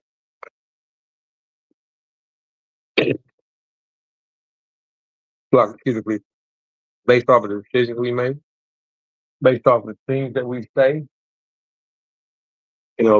We do that. All right. But let's get back to this, because we're almost done, man. This Torah portion is so quick. Can't believe it's almost over with so fast. All right. He says, 6 days thou shalt labor. The Most High commanded this. You are not a slave. 6 days thou shalt labor and do all thy work. But the seventh day is a Shabbat unto Yahawah the Alahaya.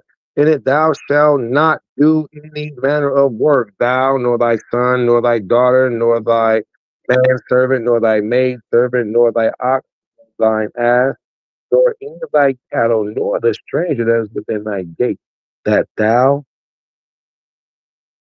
that thy manservant, that thy maidservant may rest thou, as thou. So I should stop it. And thou shalt remember that thou was a servant in the land of Egypt, and that Yahawah the Alahaya brought thee out thence by a mighty hand and by an outstretched arm. Therefore, Yahawah the Alahaya command thee to keep what? The Sabbath day. This is such a beautiful verse, an entire section. So I don't understand, if you listening to Trap With Us and you listening to Judah Mack and all of that, and people telling you don't keep the Sabbath, that's ridiculous. That's hurtful. That's disgusting. That's painful. That's painful to even hear. To even hear somebody say, you don't got to do that Sabbath stuff. The Lord took it away from us. We gonna work on the Sabbath. We gonna party on the Sabbath. We gonna do this and that on the Sabbath, because what are you talking about? The entire chapter right here, Deuteronomy chapter 5, puts to bed and cuts all of that madness. And all we had to do was take time and read the Bible.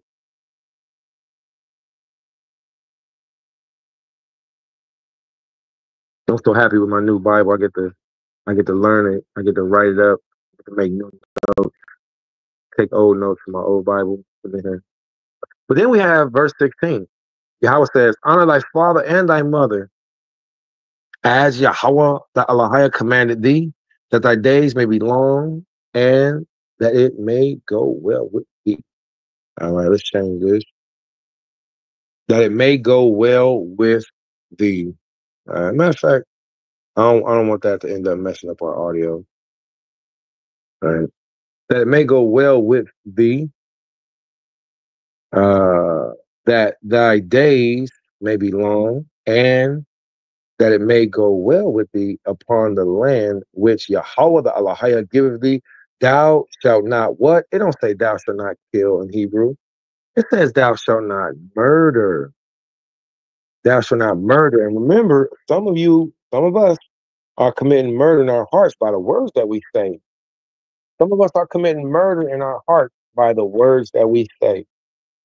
Our murderers in our hearts, man. I gotta do better too, man. Please forgive me, Yahweh. Neither shalt thou commit adultery, neither shalt thou steal, neither shalt thou bear false witness against thy neighbor. Don't call a woman a whore if she's not a whore. Don't call a man a sodomite if he's not a sodomite. Don't call a man a thief if he's not a thief. Don't call a woman a home wrecker if she's not a home wrecker. Right? Neither shalt thou commit adultery, neither shalt thou steal, neither shalt thou bear false witness against thy neighbor. Neither shalt thou covet thy neighbor's wife. Neither shalt thou what? Most High has given us bad. Neither shalt thou covet thy neighbor's wife, neither shalt thou desire thy neighbor's house, his field, his manservant, his maidservant, his ox, his ass, or anything that is thy neighbor's. You see that? These words Yahweh spake unto all your assembly in the mount out of the midst of fire. So everybody had to be gathered together in order to be able to hear these things, in order to be able to rehearse them. Of the cloud of the thick darkness with a great voice, and it went, and, excuse me, and it went on no more. And he wrote them upon 2 tablets of stone and gave them unto me. And it came to pass that when he heard the voice out of the midst of the darkness, and the mountains did burn with fire, and ye came near unto me, even all the heads of your tribes, even your elders. And he said, behold, Yahawah Allah has showed us his glory and his presence, and we have heard his voice out of the midst of the fire. We have seen this day that Allah doth speak with man, and he liveth. Verse 22. Now, therefore, why should we die? For this great fire will consume us. If we hear the voice of Yahawah Allah any more, then we shall die.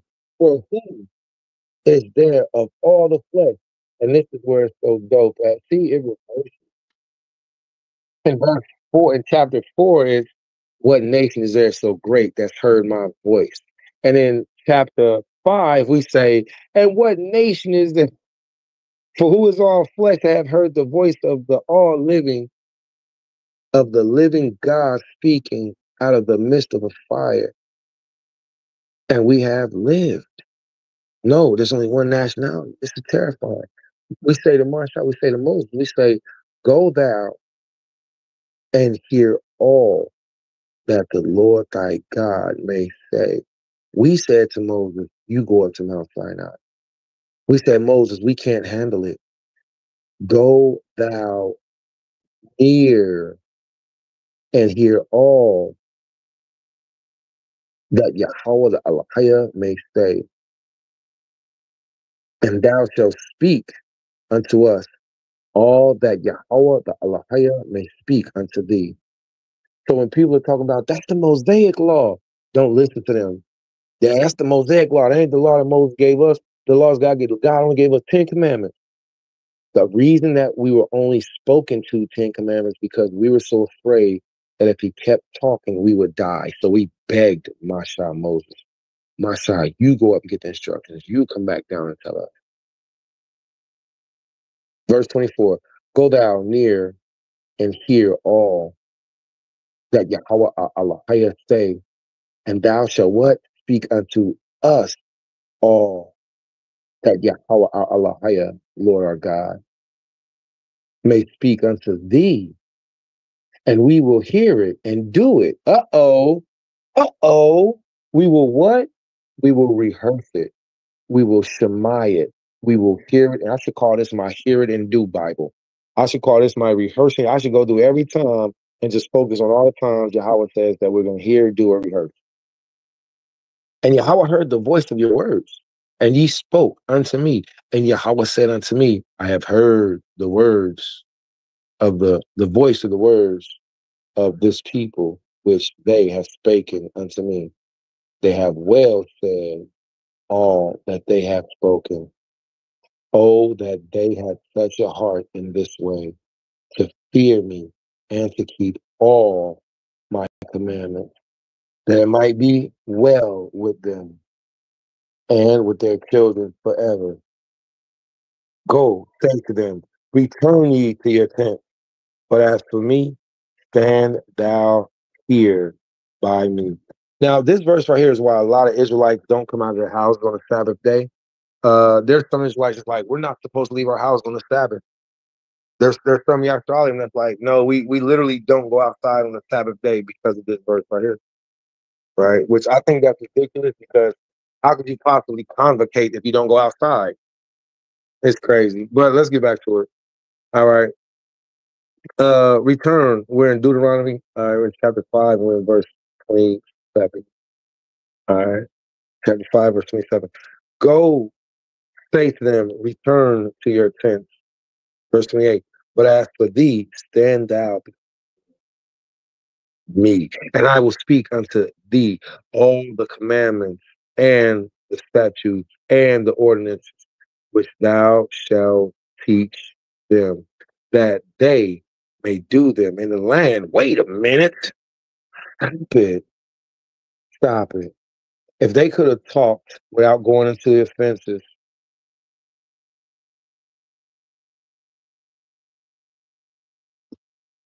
if they could have only talked without going into offenses,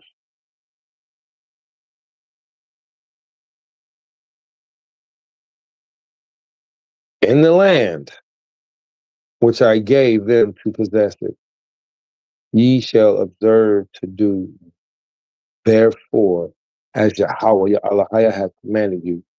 Ye shall not. Almost done, everybody. You're doing so great. We're hanging in there, everybody. Great job. I love you. Shabbat shalom. You're doing wonderful. Ye shall not turn to the right hand or to the left. Ye shall walk in all the way which Yahawah Yahawah hath commanded you, that ye may live, and that it may be well with thee, with you, and that ye may prolong your days in the land which ye shall possess. Repeat after me. Kal Asherah, the Bar Yahawah, Na'isha, Wana Shemai. All that Yahweh has said, will we do and hear, all praise. So Deuteronomy chapter uh 3, starting at chapter, we're in chapter 6 now. We're about to start reading. Deuteronomy chapter 3 is just a really brief introduction of our travels. But then when you get to chapter 4, 5, 6, okay, now we're popping off in commandments. Now we're popping off in instructions. And this is where it gets funny. This is also where we see everywhere where Yahweh says, hear it, do them, teach them. Not just, just hear it and don't talk about it, or you just hear it and talk. No. He said, hear it and do it. So if anybody's telling you don't got to keep the commandments of the Most High, use the Bible. All right. And help to govern yourself. All right. Verse 6. Now, this is the commandment, the statutes, and the ordinances which Yahawah your Elohim commanded you to teach you, that ye may do them. Man, this is ridiculous, man. I better not hear nobody ever say that rehearsing the righteous acts means you don't have to do it. This is the commandment, all right? First of all, the phrase commandment in itself doesn't mean suggestion. All right, commandment, all right? This is the commandment, the statutes, ordinances. which Yahawah your God commanded you to teach, commanded to teach you, that ye might do them. Let me get that right there. Ye might do them in the land whither ye go over to possess it, that thou mayest fear Yahawah thy Elohim and keep all his statutes and his commandments. You can't get around this. Which I command thee, thou and thy son, all the days of thy life, and that thy days may be prolonged. Hear, therefore, O Baptists, O Christians, O Seventh-day Adventists, O Mormons, O Jehovah's Witnesses. No, sir. Hear thou this day, O Israel. This is talking to you, blood-born descendants, Yasha Ali, Negroes, Indians, Jews, Puerto Rican, Dominicans, of Negro descent, talking to you.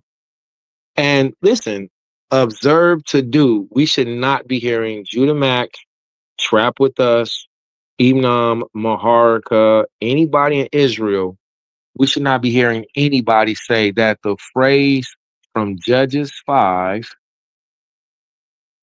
and verse 11, right? Judges 5 and verse 11, it says, rehearsing righteous acts. We should not be hearing anyone say that rehearsing only means to say them. All throughout this Torah portion should be called rehearsing righteous acts. This Torah portion should be called observe, hear, or do. Observe, hear, do. That's what the Most High says. Observe, hear, do. Observe, hear. He says Shema, hear, do. Throughout this whole, to think that Yasha Alim are fighting and families are being separated, friendships are being disrespected, wives are being, called unsavory words because of Judges 5:11. You mean to tell me because one brother put on Facebook, I'm going to rehearse righteous acts in captivity, nobody's going to tell me different. To rehearse righteous acts literally means to observe, to do. All of us should be hearing the statutes, commandments, ordinance to do them, and all of us should be observing to do them, that it may be what? Look at this. That it may be well with thee. You got to seriously think about a person that tells you to not observe the Most High's commandments. He says that if we follow his commandments, that it may be what? Well with thee. Is it well with thee? And that ye may increase mightily. Is somebody trying to stop your blessing? Is somebody trying to tell you to not increase?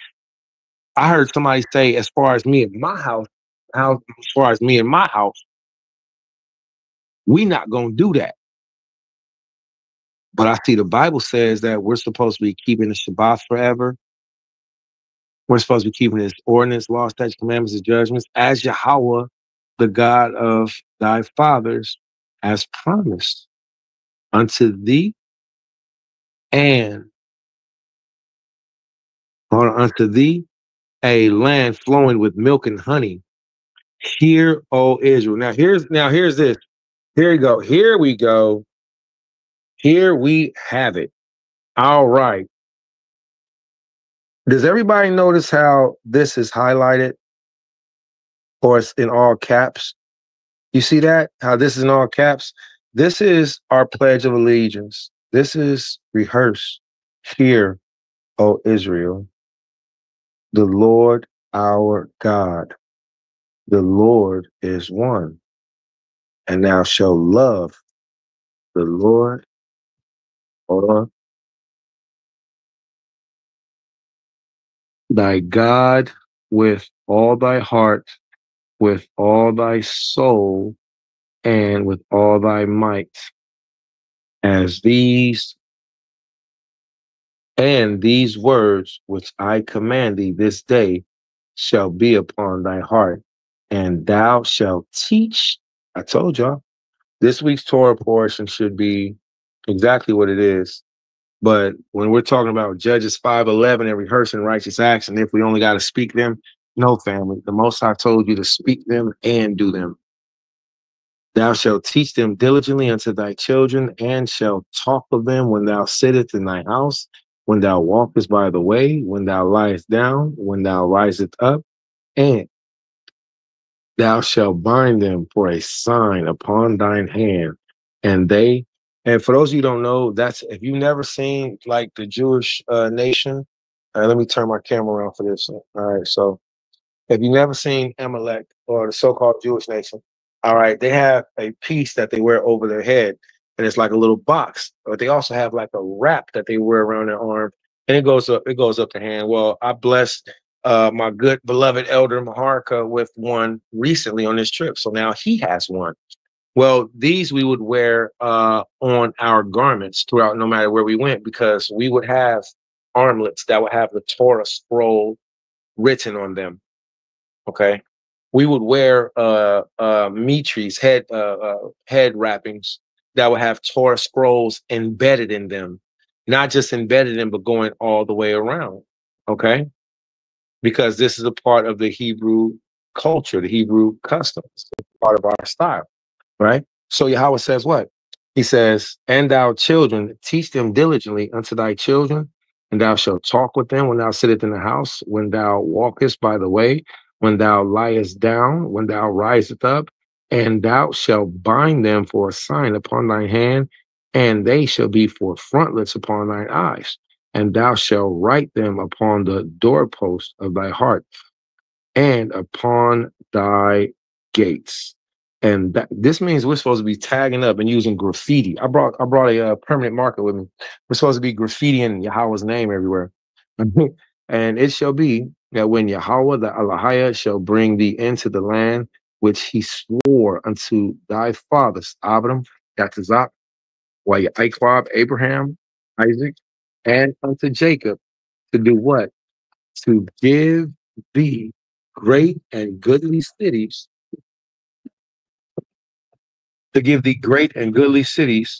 which thou didst not build, and houses full of all good things, which thou didst not fill, and cisterns hewn out, which thou didst not hew, vineyards and olive trees, which thou didst not plant, and thou shalt eat and be satisfied. Then beware lest thou forget Yahawah, who brought thee forth out of the land of Egypt, out of the house of bondage. Thou shalt fear Yahawah thy God, and shalt thou serve. And by his name, Yahawah, shalt thou swear.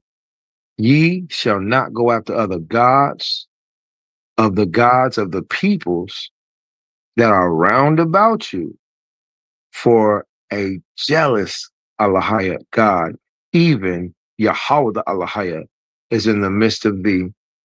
All right, Head Chop Central. Okay, lest the anger of Yahawah the Elohim be kindled against thee, and he destroy thee from the face of the earth. Ye shall not try Yahawah your Allah. Ye shall not try Yahawah your Elohim as ye try him in Massa. Ye shall diligently keep the commandments of Yahawah your Elohim and his testimonies and his statutes, which he hath commanded thee, and thou shalt do that,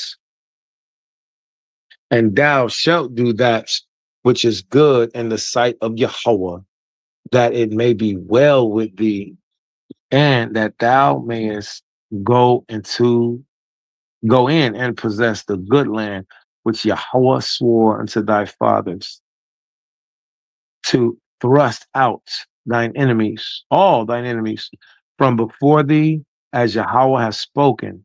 When thy son asketh thee, wait a minute, man, there's too many call and response verses here. There's too many verses to where the Most High says, we don't just talk about it, we do it. There's too many verses in here. The Most High sent me over here for a reason.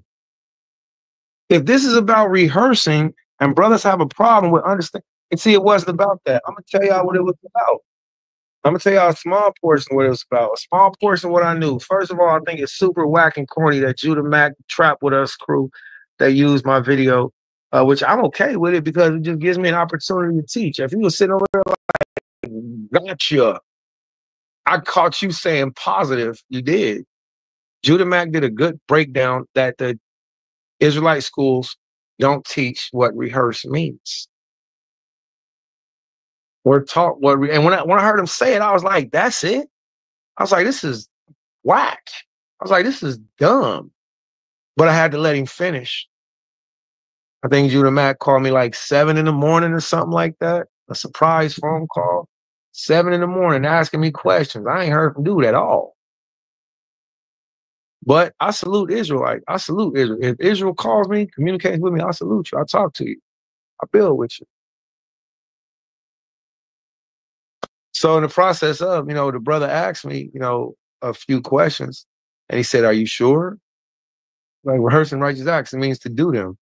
We do them in the land. He heard me say exactly how the schools broke it down to me. And he was like, are you sure? And when he said that, I was like, dang, I'm pretty okay with going through the Hebrew. But when somebody asks me the way he said it, it makes me think like, well, maybe I'm not sure. So Judah Mack stood there and read to me the Hebrew word for I forgot which word it was. He read to me one of those words. Yeah, we did rehearsing. So as we was doing rehearsing, I was like, oh, so it doesn't say what we were taught it says. And I was like, oh, okay. But it still says that we are to rehearse it, right? Yeah, but his explanation was when we rehearse it, that we tell it to somebody else and that we move on. You tell it so you can do it. You tell it so you can teach it. You tell it so others can know, so that the laws of Yahawah can be done no matter where we live, no matter where, no matter when we live, no matter what location throughout. He said throughout all your habitations, throughout all your generations. So when you got brothers coming and saying you don't got to do this for this time frame, they're not accurate in their teaching. They're not accurate in their edification. And that's not even edifying. That's actually taking away. Hold on one second, everybody, please. 1 second.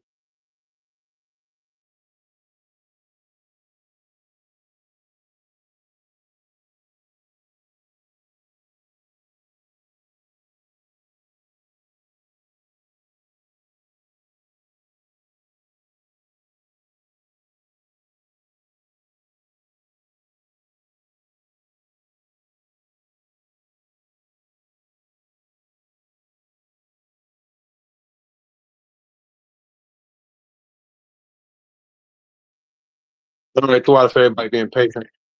I had to come over here and get my knocking together. So now that's just me being open, transparent, honest, and fair.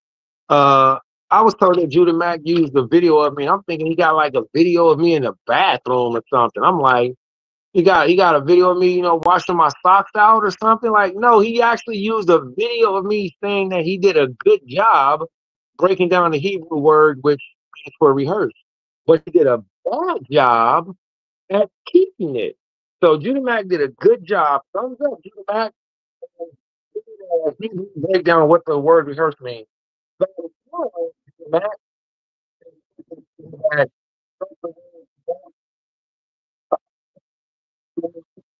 verbally said that you don't have to do it. Yashar, I tell you right now, and I'll tell you more, that as we live and as we breathe and as we sit here and read this Bible, it's everywhere in here where the Lord our God said to hear is the same thing as to do. We're in the book of Deuteronomy chapter 5. We started out in Deuteronomy chapter 3. So we read 3, 4, 5. And each one all the way through, the Most High said, hear it. And he said, do it. Hear it, do it. Hear it, do it. The Most High said, teach them. The Most High said, do them. The Most High said, oh, Israel, observe, observe to do. Judah Mack, the whole trap with us. Now I'm going to say, Judah Mack, you're wrong. You were right for giving the correct Hebrew now, but you were incorrect telling people that we don't have to keep it because the word rehearsing. Imam was correct. Maharka was correct. If you're any other Israelite and you believe that you have to obey God, there's nothing wrong with that. You're right. But Most High tells us, he says, take heed to yourself, lest you forget the covenant of Yahawah your God, which he made with you, and make a graven image in the likeness of the things which Yahawah your God forbade you to use. The Most High throughout this entire Torah portion, I keep mixing my words, Torah portion, he says what? He says, only take heed to thyself. He says, keep thine own soul diligently. Are y'all hearing this? The Most High said, but make them known unto your children and to your children's children. The Most High said, hear, learn, hear me. The Most High said, teach their children. You see what I'm saying? The Most High said, teach, do them. Do y'all see this? So Judah Mack is not accurate when he's telling people that the word rehearsing is Judges chapter 5, verse 11, and it's rehearsing righteous acts. Judah Mack's not correct when he's telling people just to rehearse means to only say. It means to teach and do. Teach and do. That's literally this week's Torah portion. It's Shema. Okay? Hold on. We're getting caught up because these are just the small notes that we were taking on the way. All right? The Most High allowed it to other nations, their portions. He says, but you, are y'all hearing this? The Most High said, but you, he says, Yahawah have taken and brought forth out of the iron furnace. The Most High says, take heed to yourself. The Most High says that he is a what? Devouring fire. He's a jealous God.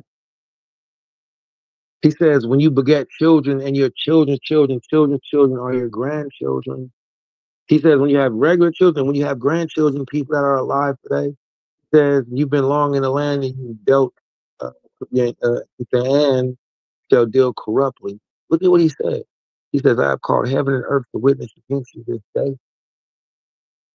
Hold on, we're almost done. We're getting caught up. The Most High says, but from thence will ye seek Yahawah your God. He says, once we're in trouble, and we're in deep trouble, we're in boiling hot water, family. We're in boiling water from the skies and from down low. There is a fire underground. They're calling it a canyon fire. It looks terrifying, and it's in Nevada. There's fire above the sky and there's fire below the sky, and they're both attacking the earth right now. But from thence ye will seek Yahawah your God, and thou shalt what? Find him. Ask for now, verse 32. So you can ask anywhere in the world. You're going to get the same answer.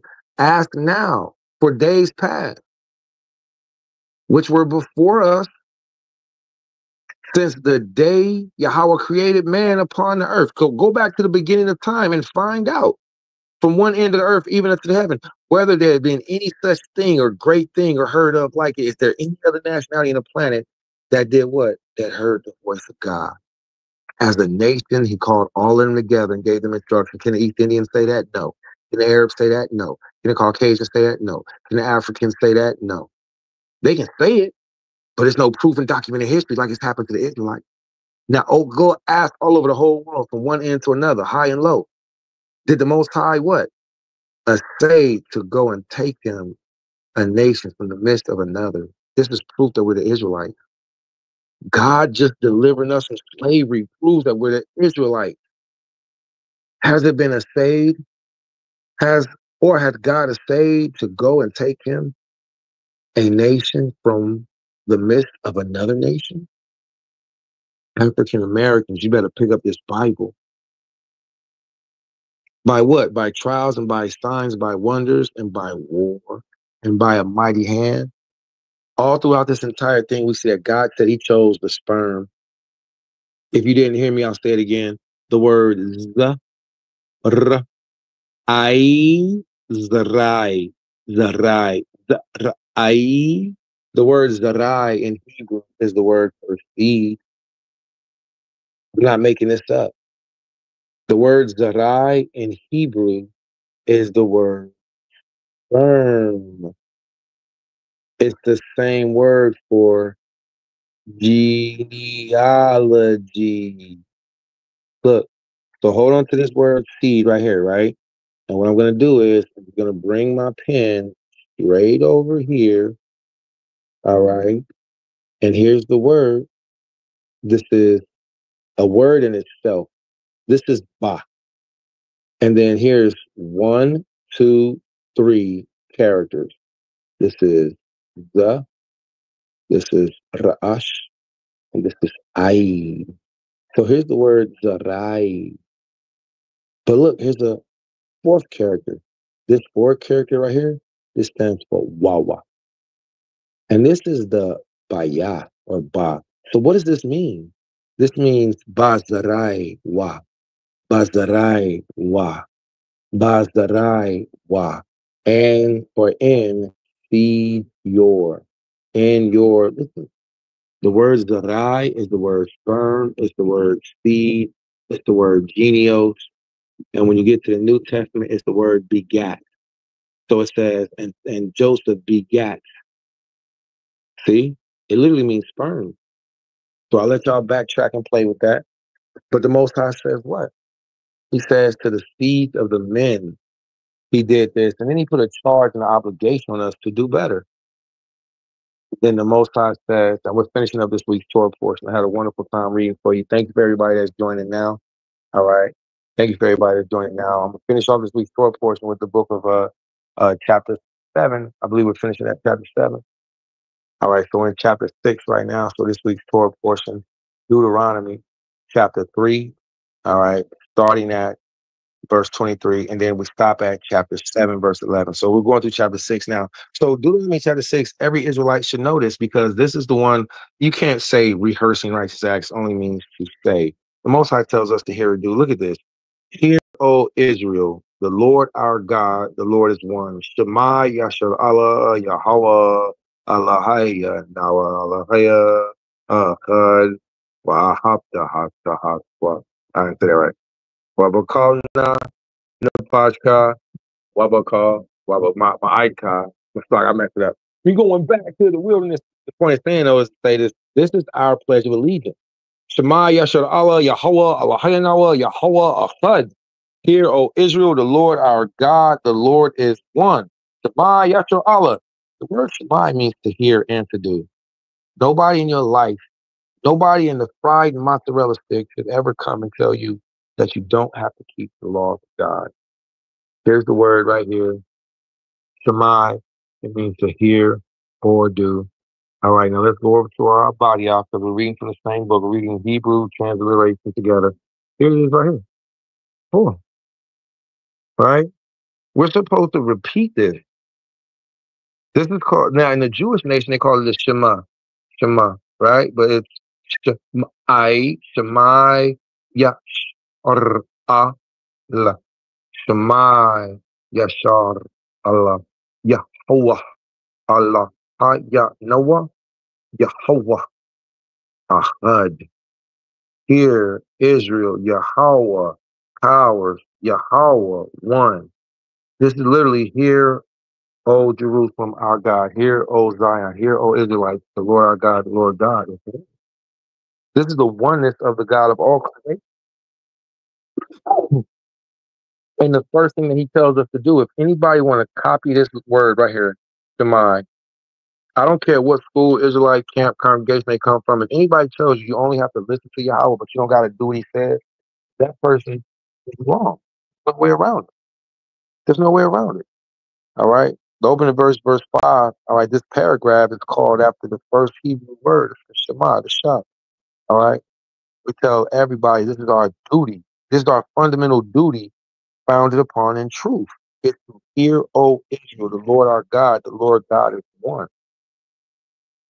All of you Israelites, Yashar, need to have Deuteronomy chapter 6, verse 5 documented and memorized because this is one of the first verses I taught my children. This and the verse whenever you laying down, when you rising, when you standing, this is what we supposed. This is our institution. This is our government, right? This is our government, which we're supposed to teach our children. Look,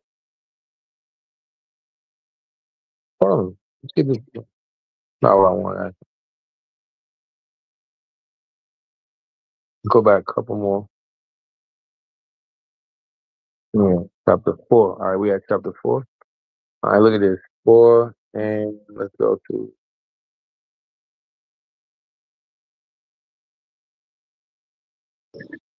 All right, okay, here we go.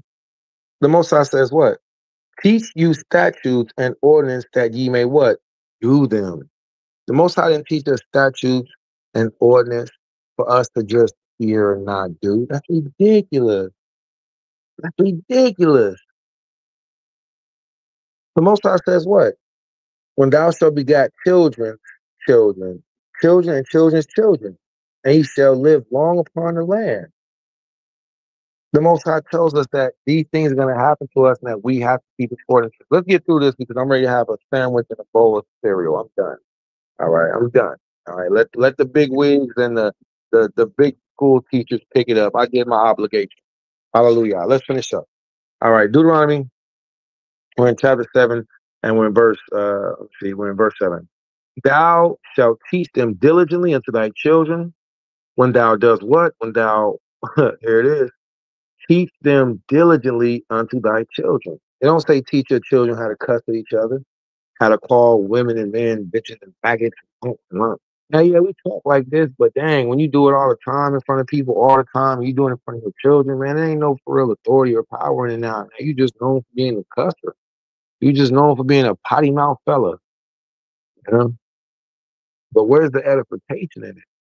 The Most High says, and thou shalt teach them diligently unto thy children, and shalt talk of them when thou sittest in thy house, when thou walkest by the way, and when thou liest down, and when thou risest up, and thou shalt bind them for a sign upon thine hand, and they shall be for frontlets between thine eyes, and thou shalt write them upon the doorpost of thy heart, excuse me, thy house, and upon thy gates.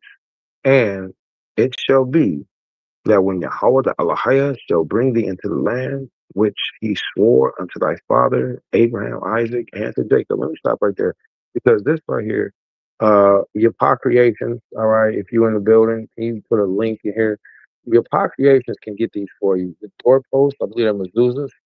She can get those for you. Now we don't do any buying and selling on the Shabbat, just like we don't encourage anybody to work or slave on the Shabbat. So after sundown, if you would like the Torah and the written out mezuzahs for your doorposts, all right, for your houses, which we're supposed to have on our houses. People see them, mailmen, people they recognize it, they acknowledge it. But above all, Yahawah sees it. See, there's no way to say that the people are just to hear, but Yahawah has all these instructions to do. See, if you bind them, that's to do the law. Judah Mac's wrong. He's wrong. You have men and women running up behind him saying stuff that's incorrect right behind him when the Bible itself tells you what to do. Then it goes into mudslinging and name calling. Well, that's not right. Let's finish up this video. We're gonna go to verse 11, and then that'll be it. My camera just went dark on me, so this is perfect. Jacob, to give thee great and goodly cities which thou didst not build. Verse 11, Deuteronomy chapter 6, verse 11. And houses full of all good things which thou didst not fill, and cisterns hewn out, which thou didst not hew, vineyards and olive trees, which thou didst not plant, and thou shalt eat and be satisfied. Then beware lest thou forget Yahawah, who brought thee forth out of the land of Egypt, out of the house of bondage, that thou shalt fear Yahawah the Elohim, and him shalt thou serve, and by his name shalt thou swear. Right? He says what? For ye shall not go after other gods, of the gods of the people that are round about you, for a jealous God, even Yahawah thy God, is in the midst of thee, lest the anger of Yahawah Elohim be kindled against thee, and he destroy thee from off the face of the earth. Ye shall not try Yahawah your God, as ye tried him in Massah. Ye shall karawatza, ye shall diligently keep the commandment of Yahawah, your Elohim, and his testimonies and his statutes, which he hath commanded thee, and thou shalt do that which is right and good in the sight of Yahawah, that it may be well with thee, and that thou mayest go in and possess the good land which Yahawah sworn to thy fathers, to thrust out all thine enemies from before thee, as Yahawah has spoken, when thy son asketh. Now here we go again. Here we go again. Now I need all you men of Israel to see this. Help brother Judah Mack. All right. Help brother Mosh. All right. Everybody need help from their own department. I'm only here to deal with the doctrinal issue. There is no way that we do a Judges chapter 5 verse 11 and we say rehearses and righteous acts. We're only supposed to speak righteous acts. We're supposed to apply them to when thy son asked thee in time to come, saying, what mean the testimony and the statute and the ordinances which Yahawah of our Elohim has commanded you? So when the time comes, when your sons ask you, when your children ask you, why do we do this?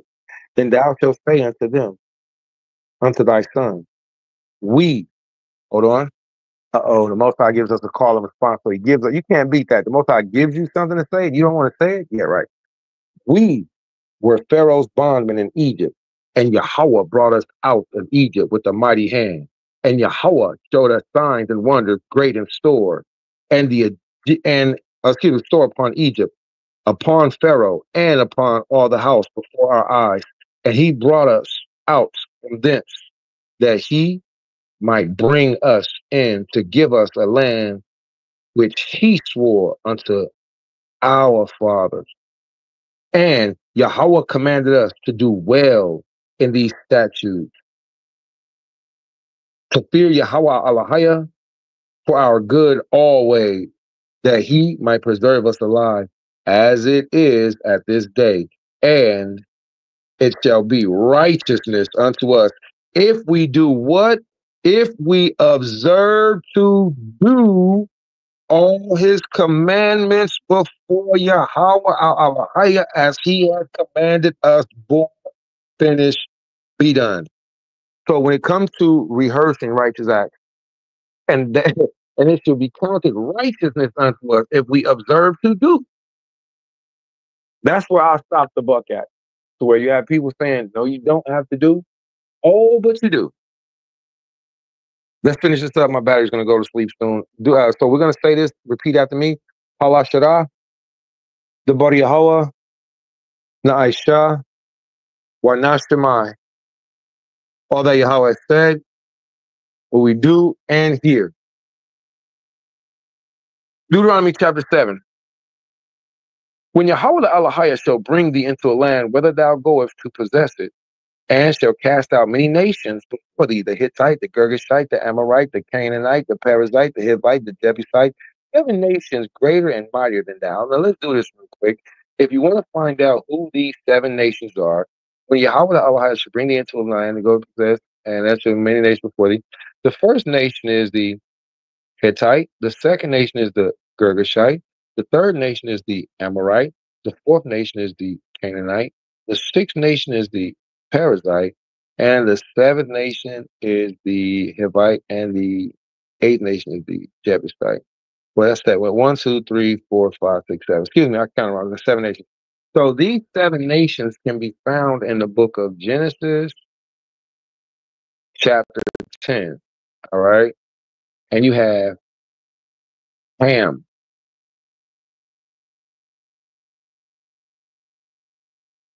And you have Ham and Canaan here. All right. So that's who the Most High is naming off. Genesis chapter 10 shows you who these people are. Don't get hung up on the name. These are the Hamites, the Canaanites, the sons of Ham. All right. Let's see what he says. 7 nations greater and mightier than thou. And when Yahawah the Elohim shall deliver them up from before thee, thou shalt smite them. Then thou shalt utterly destroy them. Thou shalt make no covenant with them. nor show any mercy upon them. Oh man, that's extreme, right? Nor show any mercy unto them, neither shalt thou make marriages with them. Thy daughter thou shalt not give unto a son, nor his daughter shalt thou what? Shalt thou take unto thy wife. So this reminds me of 1 Corinthians chapter 13. 1 Corinthians chapter 13, 1 Corinthians chapter 7. 1 Corinthians chapter 7, right? So 1 Corinthians chapter 7, it tells us that when a woman remarries for a widow, not just any woman, man. Y'all stop being out here rod hopping and jumping from man to man, man. That's gross, man. Well, they're supposed to marry in the Lord. So that tells us that they're to marry in the Lord. All right, it says, for he will turn away thy sons from following me, that they may serve other gods. So will the anger of Yahawah be kindled against you, and he will destroy thee quickly. But thus shall ye deal with them. Ye shall break down their altars and dash into pieces their pillars and hew down their Asherim and burn their graven images with fire. For thou art a holy people unto Yahweh. The Yahweh has chosen thee to be his own peculiar people out of all the peoples. That's so beautiful. Out of all the peoples that are upon the face of the earth. Yahawah did not set his love upon you, nor choose you because you were more in number than any people, for ye were the fewest of all the peoples. Verse 8. But because Yahawah loved you, and because he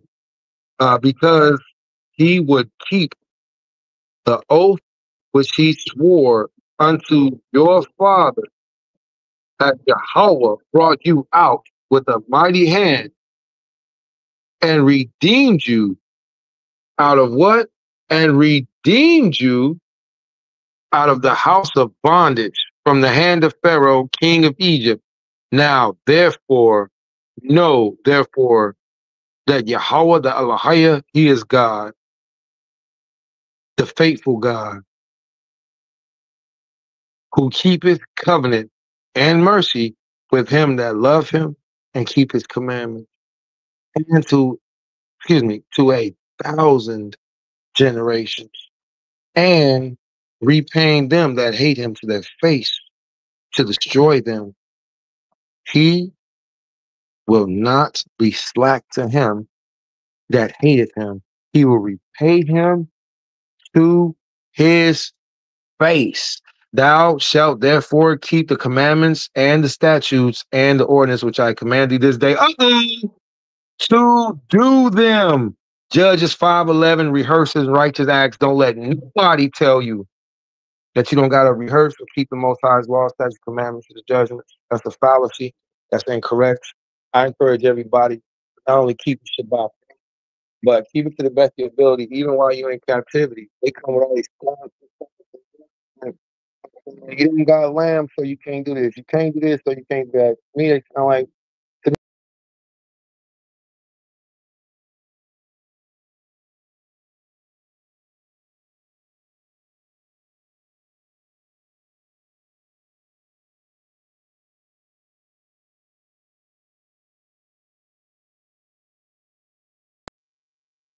okay, we back on, we back on. So,